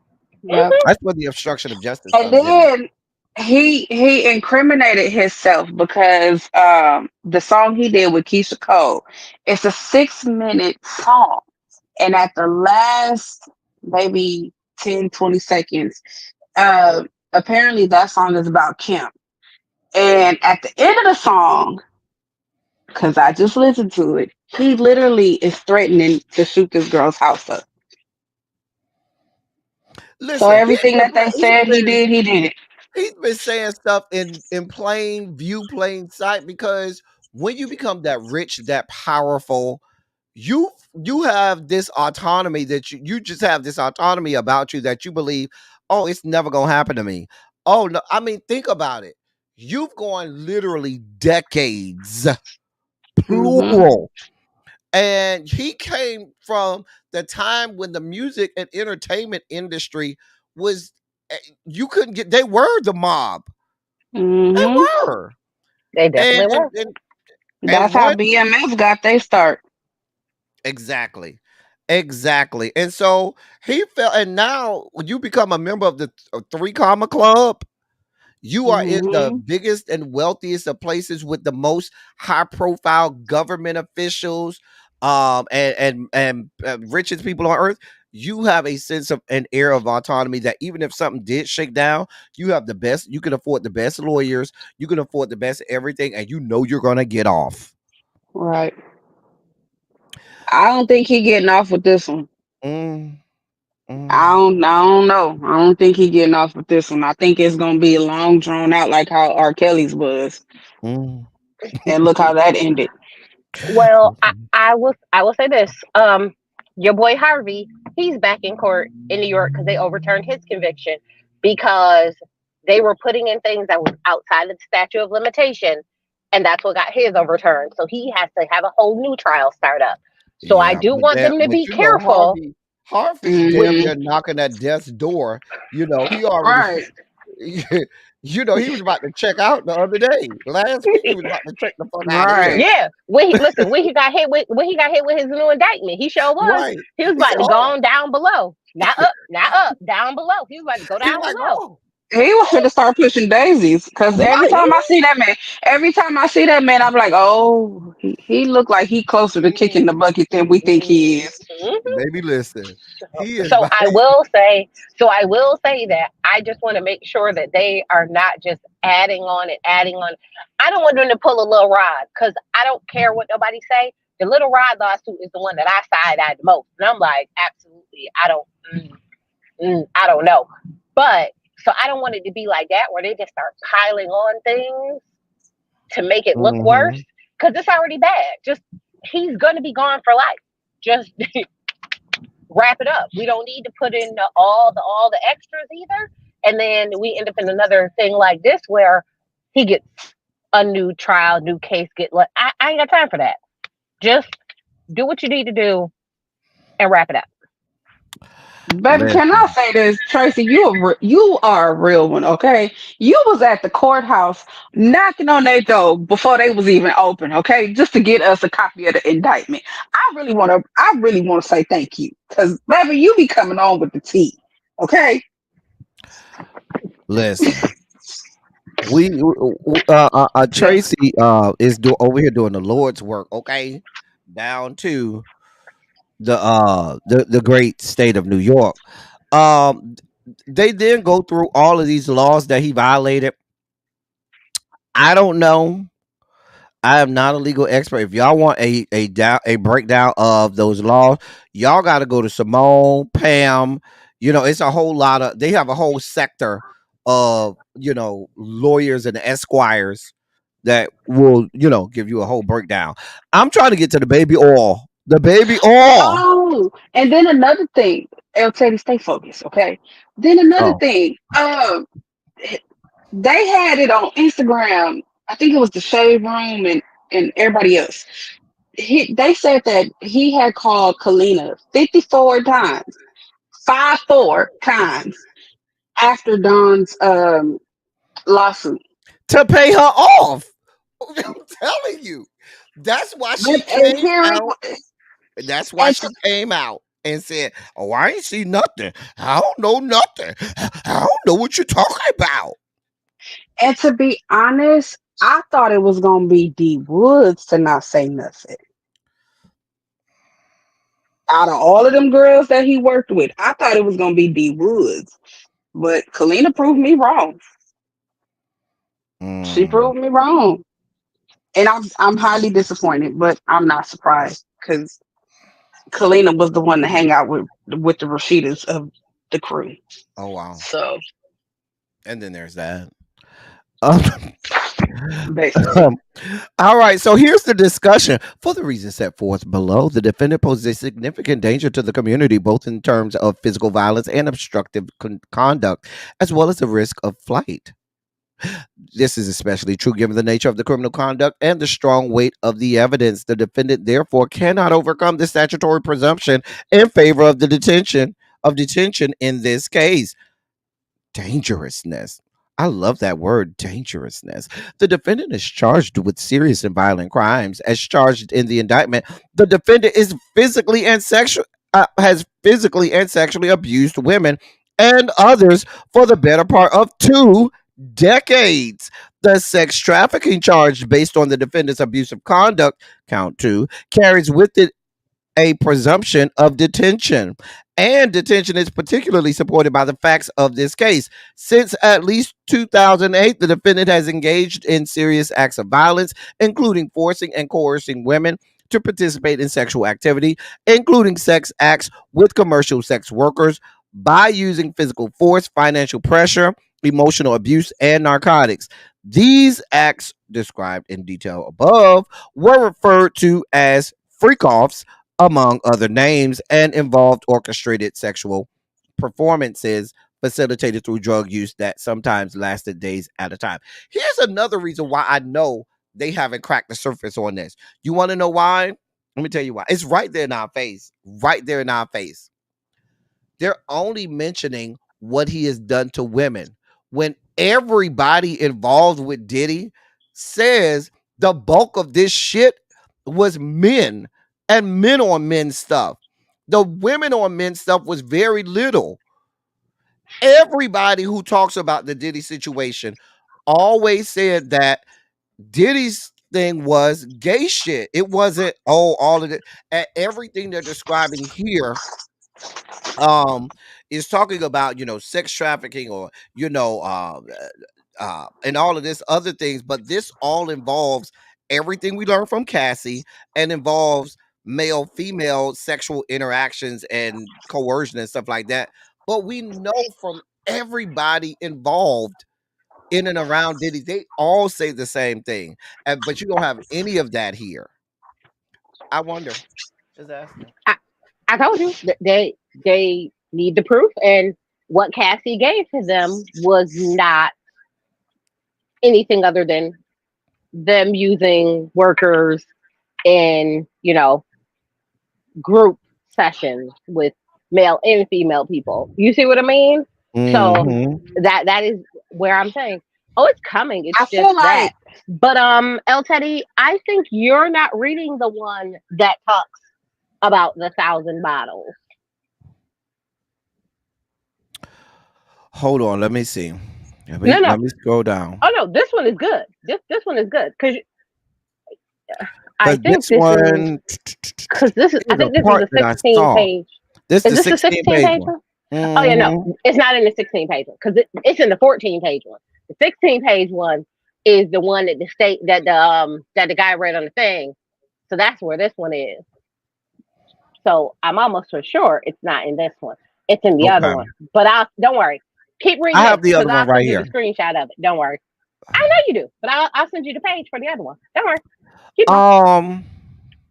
Listen, a lot of this, y'all, though, if we're being honest, a lot of this does have there's a lot of repetition, which they have to do in a lot of these court proceedings and court documents. They have to repeat themselves a lot, so they keep nailing down and honing in on all of the things that they have. Um, but we know he didn't get bail. We know there go my He boo did right there. not. He He did did not. not get bail. Um, Mm-mm. I So hate. in the 14 page, in the other one, in the 14-page document, you want to Mm-hmm. start on page 6, go to B, and read that down, and that's where you want to be. There you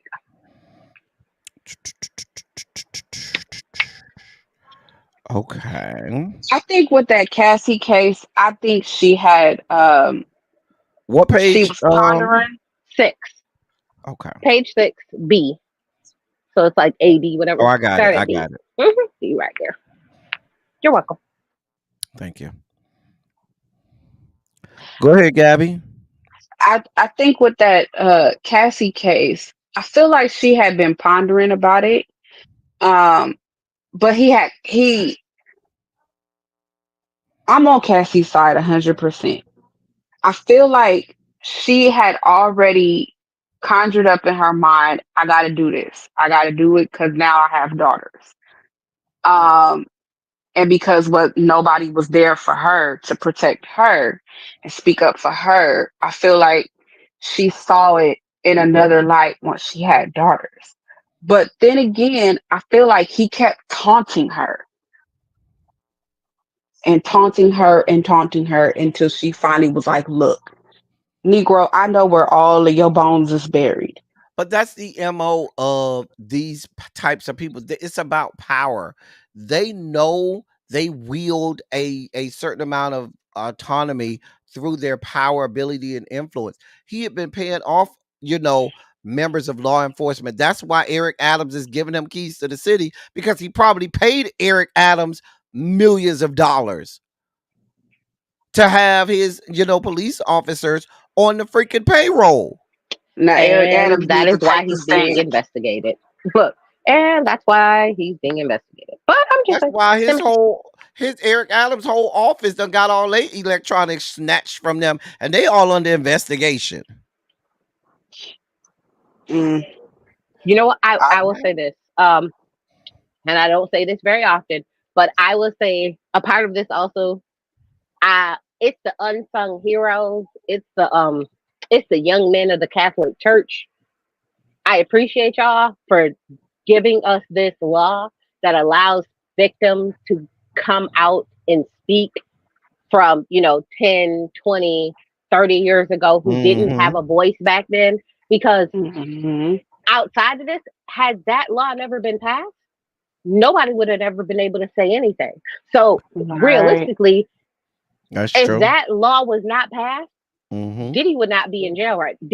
Nothing would be happening, because all the That's things that true. he done was outside the statute of limitation Mm-hmm. for all of it. So just shout out to the young men of the Catholic Church who unfortunately had to go through what they had to go through, and got a law passed so that they were able to go back and deal with their sickos that they need to deal with, to allow us to get our sickos too.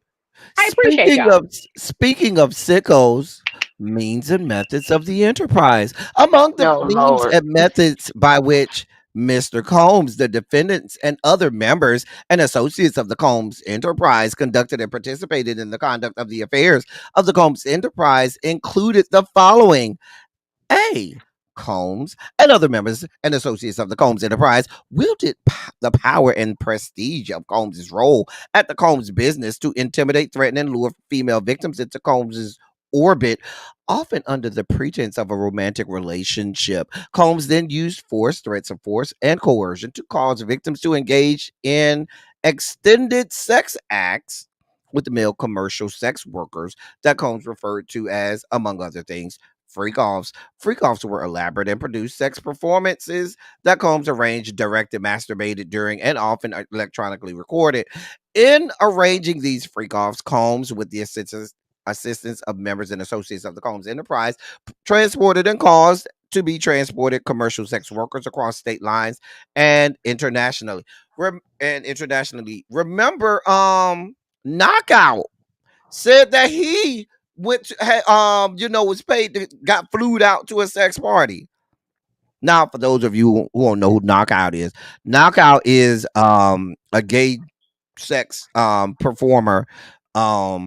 He real crude. He live I think he's from New York, if I'm not mistaken. I don't know, I could be wrong, but I know he used to live in New York at one point. But he real cute, got a big old slab of beef, I'm just saying. He said up front, yep, I was there, I was paid. Let me continue on. Freak offs occurred regularly, sometimes lasted multiple days, and often involved multiple commercial sex workers. During freak offs, Combs distributed a variety of controlled substances to victims, in part to keep the victims obedient and compliant. Sometimes, unbeknownst to the victims, Combs kept videos he filmed of victims engaging in sex acts with commercial sex workers. After freak offs, Combs and the victims typically received IV fluids to recover from the physical exertion and drug use. You know this. You know what it sounds like? Them girls, in the LGBTQ plus community, you got them girls that be on that Tina, right? They be on that meth. If you ever dealt with the girls that be on meth, they will literally go for days. And I'm not being hyperbolic. They can go and be on a bender for like 2 or 3 days without sleep, just out there, just having sex. And that's all they want to do is get their back blown out for like days at a time. I'm not even exaggerating or making this up. Members of the LGBTQ plus community, no, I ain't lying. They become insatiable where they literally will go hours and days having sex. And some of them do end up having to, go be hospitalized because their whole body is spent and they have to get, intravenous intravenous nutrients in order to bring them back to life. So I can see that happening. Let's continue on. Members and I have a associates. question for you. Mhm. Do you think after years of Tina, he had to move to pink cocaine because it wasn't doing the same things anymore? I I believe so. wonder. Is that how? That's Because why isn't they had normally the they pink say, cocaine. Mm-hmm. I yeah, isn't believe that so. normally how they say that? Like at some point, like you kind of Mm-hmm. like max out, tap out on a Yep. drug, so you Mm-hmm. have to Hmm. switch it up. And then that would Yeah. also explain why you're here to be indicted for charges and you still got pink cocaine in your hotel room. Like that would explain a lot. I'm just He got that pink cocaine. I mean, I mean, because after a while, I think your body get used to it, which is probably why he had to switch off to the more extensive. mm. According to the indictment, members and associates of the Combs Enterprise, including high-ranking supervisors, security staff, hotel staff, personal assistants, household staff, personal assistants, and other Combs business employees facilitated the freak-offs by, among other things, booking hotel rooms for the freak-offs, stocking the hotel rooms in advance with the required freak-off supplies, including controlled substances, baby oil, baby oil. What brand of baby Lubricant. oil is the question? Because the way Johnson Stockton went up, baby. You know he black. You know he got Johnson and Johnson. Black people, if they got baby oil, they got Johnson and Johnson. I'm just that's the sorry. only baby oil we use. That's What the you only. That's mean? the only powder we use, and that's the only baby oil we use. I'm sorry. You know he got that. Man. Are you seen his mama? Now you done seen his mama, girl. Here, baby Starting to question the oil. mama too. Child, lubricant, extra linens, and lighting.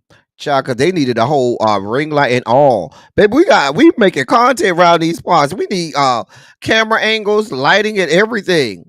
Cleaning the hotel rooms after the freak offs to try to mitigate room damage, arranging for travel for victims, commercial sex workers, and Combs to and from the freak offs, resupplying Combs with requested supplies, delivering large sums of cash to Combs to pay the commercial sex workers, and scheduling the delivery of IV fluids.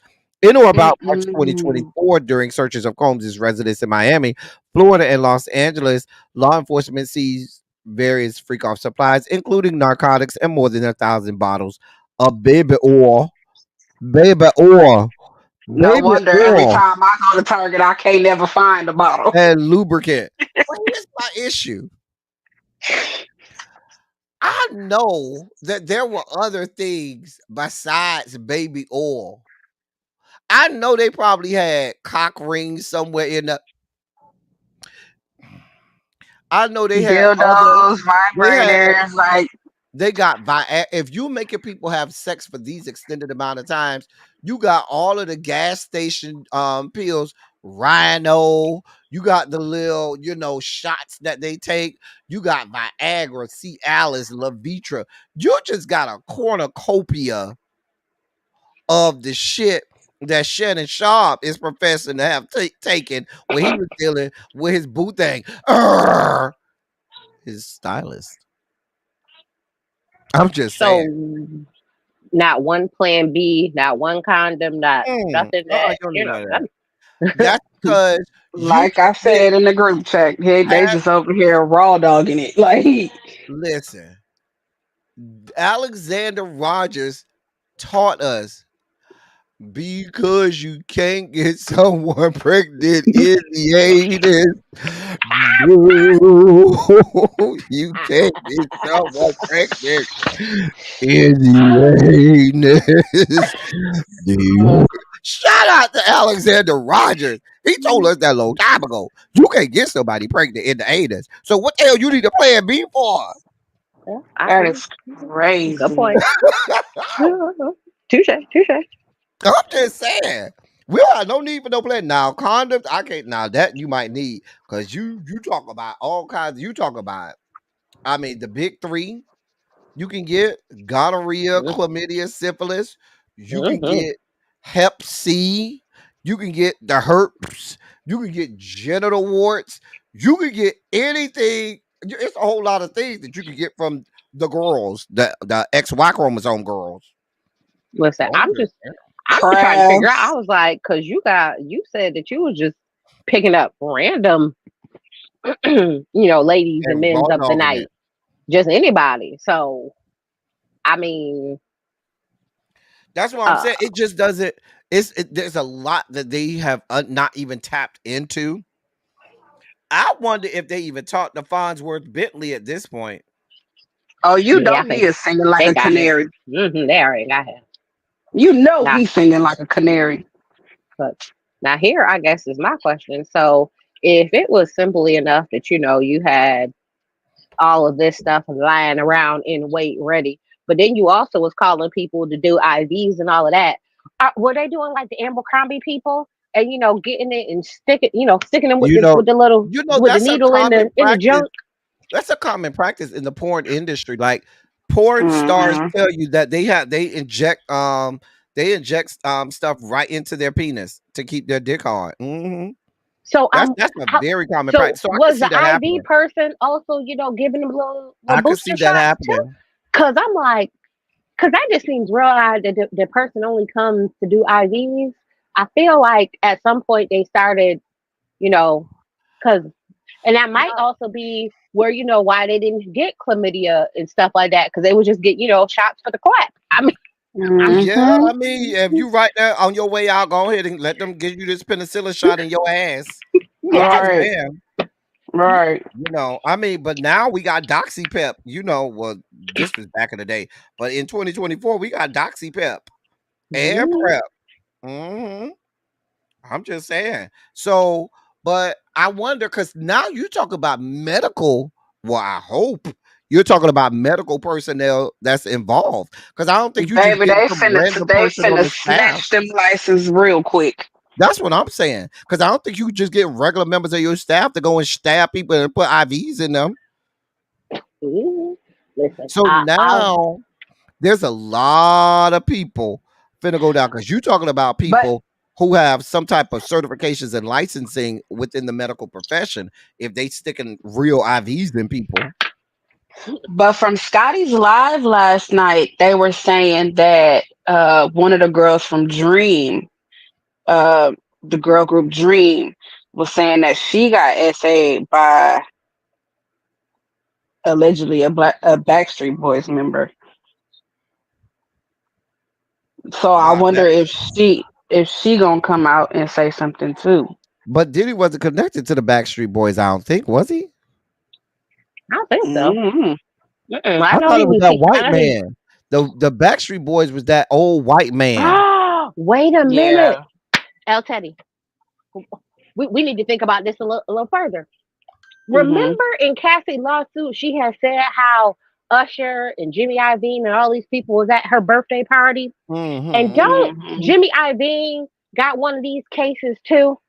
And then in the New Dawn lawsuit, didn't she say she was at the event and Jimmy Iovine was there too? So was he a part of those like boy band things back in the days before he got Mm-hmm. with Death Row? So how do we know? Mm-hmm. Because Wasn't he? I thought he was with. Was it 98 Degrees? It was so look, many of them little boy listen, bands. But in 98 Degrees was also founded by the big fat white man. The Lou listen, Pearlman. Yeah. That's a crazy whole Yeah. body. Yeah, I remember because that white man, that he got his own situations going on. so my Apparently. question is, Mm-hmm. I mean, I really feel like at some point, especially in the executive level of the music industry, they all was kind of bumping elbows, bumping shoulders at the same event with the same people and stuff like that. Because I mean, Diddy was with B2K at one point. So Was he is it? with Mm-hmm. B2K? Uh Yep. huh. So is it really unthought of for another executive that had a group to be a part of it? No, Mm-hmm. mm-mm. No, it's not. It's not unheard of. But all I'm Mm. simply saying is, I'm waiting for the superseding indictment because I know it's gonna be good. Mm-hmm. There are a whole lot of people who now have spent all day in their lawyers' offices. Baby, Um, they all in there running like roaches when you cut the lights on, okay? Everybody lawyers is running like roaches, okay? Chris Stokes probably had them boys at that day at one of the freak offs, I'm so sure. or had his own private freak off. Chris Stokes is here for it. And But then Tracy, now that you mentioned Jimmy Iovine and he's connected to Dr. Dre, that makes me wonder, was Dr. Dre involved as well? Because I live in California and Dr. Dre's been a menace too. he's been a menace for a long time. Ask me, Chalet. I don't know if he was Mm. a minor menace. I thought he was just a DV menace. And here's the thing. Um, well, there has not been one mention of one minor. Are you There surprised? has not. I'm not. There has not. I haven't heard anything. That's not something that I've heard him attached to. Hmm. That's more so of a Chris Stokes thing. Yeah, Baby, when but they he took also the had. kids' passports, lets me know that this was serious, serious. Yeah, he offered up. We had that too. Where that was the one that I almost read at first. That was this one right Oh, here. so yeah, that one you only really want to go to page two because page two is where all of that detail is for that one because that's where he Hmm. talks about what he wants to give up for the Yeah, people, this is what where he's right willing here to where do. he says uh uh where am I at? Right here. A $50 million bond co-signed by Sean Combs, his mother, his sister, the mother of his oldest daughter, and his three sons, secured by the equity in Mr. Combs' residence located at 2 West Star Island in Miami, Florida.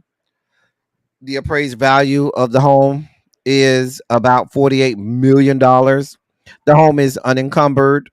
In anticipation of this bail hearing on August 20th, 2024, Mr. Combs paid off the remaining mortgage of about $18 million so that the home could be used to secure a bond and be free of a mortgage. Interesting. I So don't think you we gonna put knew your that. house up for collateral. We didn't Gotcha. know that he paid that off. Interesting. Look, he paid off that what? Just a couple weeks ago. I know where this house is. I know somebody that lives right across the street from this house. 450 Alton Road. In that's a condo. Oh, I Down was in looking at Miami the place. It's Beach. nice. It's Mhm, nice. It's nice. I sent you the pictures. It's nice. mhm, Real nice. mhm. No. Well, the mom's house is different. His house is on Star Island. Her house is on Miami Beach. See, her house is on Miami Beach. His house is on Star Island. Her house ain't nowhere near as nice as his house. Oh yes, I agree. But I'm not going to tell you that, I went on homes.com and put in her address and went and looked it up to Oh go look wait. at it. I wouldn't say that. That is just wrong. Yeah. Absolutely not. I was just trying to see if he was giving up his house where he was going to be, cohabitating. And then I was like, ooh, well, maybe he going to get a little place in New York. I don't know. I was interested. So I just went and looked. It's a nice place. It's You It is know nice. who else no. would be Where his interested mom though? stays, no. His mom stays south of South Beach because South Beach starts around 6th Street and goes north to about maybe about 15th, 16th Street. If you go a little further, maybe 18th Street. So that's the extent of South Beach. If you go Oceanside Strip, it stops at about 13th, 14th Street. If you go Washington, Collins goes to about 18th, Washington goes to about 16th. Anyway, his mom stays on 4th, which is south of there, and everything south of South Beach is where you get really exclusive homes. Those people who didn't quite make it into Star Island and Fisher Island, they stay on that south side of um of 6th Street where South Beach starts. So she stay on the good side. Where you got I was nice just trying to homes. compare. I was just trying to compare, the $40 million Mhm. mansion and where the mama No, we stays. weren't It was stalking or cute. anything. That's Not at all. Not at all. mm-mm. I'm just saying. I just figured I would just take a look and then They try to figure out also where he was going. they also said Mm-mm. Mr. Combs' travel will be restricted to the Southern District of Florida and the Southern District of New York to attend court, meet with his counsel, and attend medical appointments, which we will address to the court in a separate sealed submission, as well as the East District of New York or the District of New Jersey, only to the extent that his travel to and from New York involves an airport in those districts. Hold on, pause. Y'all don't think we didn't see that, sirs? That means that man got a chronic condition that he needs to go see and have medical appointments for on a regular basis. Hmm Hmm. Is that not what That's that what I means? got from there. Look, This that's what is I what got from they there. should have did to Russell Simmons. Baby, listen. They just told what you got, Puff. I could believe he probably got the hot sauce. Nah, I believe that. Because when you're in And, good health, you see the doctor once a year. So and if you what would got you the need to Hmm. hot keep going sauce, back for? if you got the hot cut, even if like me, I take prep and I get injections for prep, but I don't. I'm taking prep just in case I have a I have a good night on the town. I know that I'm good. You know what I'm saying? But if I stop taking prep, I don't have a disease or anything. You know what I'm saying? That causes me. That's gonna force me to have to go to doctor's appointment. So if you going to doctor's appointment on a regular occasion like that, Do he got the mm, herpes? Do he allegedly have the herpes like allegedly Usher has? well, did Usher get it from him? Oh, Did Usher get it did Usher get it at a free call? Oh baby. right. Because Did he get remember it at a Usher used free to live call? with him Mm-hmm. And when he so was did Justin younger. Bieber. So did Miami. Justin Bieber. A mess. But I don't think we did not that we was gonna skim over the fact that you got these regular doctor's appointment. Where's Xavier? Xavier in the chat. We need Xavier. We need a time check on Really B. What time is she going live? Now. Okay, we about to get off in just a second. Listen, I need to go and figure out what types of lube that they're using, what types of baby oil that they're using. That is my part in this. You got Pam that's gonna go legal. She gonna explain all the laws. I'm gonna look for all of the nasty ass shit because that's all I give a damn about. Okay, so I wonder: is you using gun oil? Is you using, I don't, wet. People don't use wet platinum like that unless you real old school. I mean, he is an old school girl, so he might still be using wet platinum. Um, he could be using Swiss Navy. What's the one I got up there? Hold on, let me see what that is. Hold on, which one I got up here? That's the one I bought real quick. Hold on, let me see. Well, I will say this. We'll get an update tomorrow because he's trying to get released. So we'll have updates tomorrow. Yep, tomorrow at 3. No. Right now, I got a little bit of Swiss Navy up in here.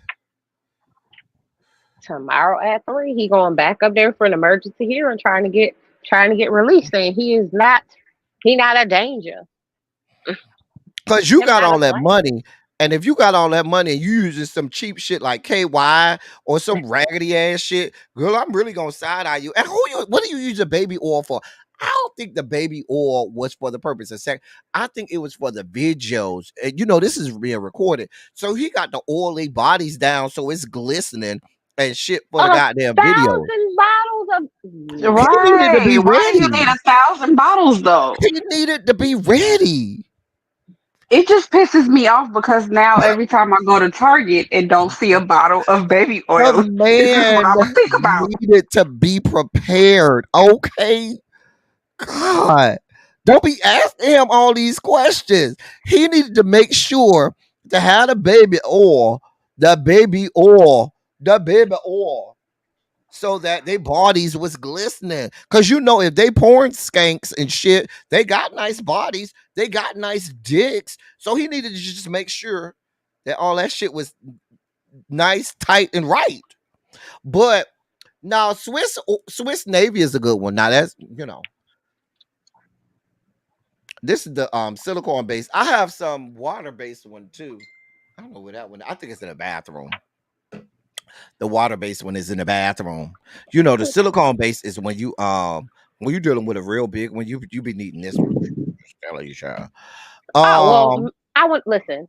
You know what? You know how when people get arrested and they go down and they inventory all the stuff in their house and they give you all the itemized things to try and sell it off,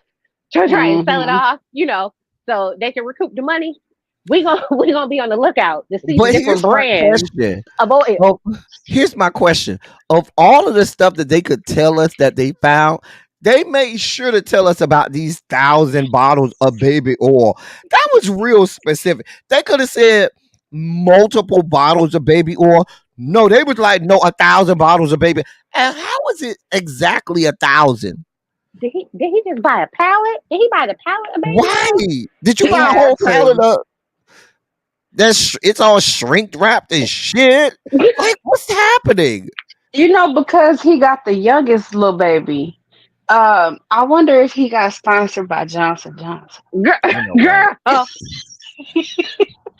I'm not doing this with y'all. I'm not doing this with y'all today. Anyway, we got to go over here to Really Be, because what Ravine is not going to do is go over there and tell Really Be that I made y'all late class. Because she love going over there trying to snitch on me. Make sure y'all have hit the like button. Make sure y'all have subscribed. Members, y'all know we got red, blue, and black tonight at 9.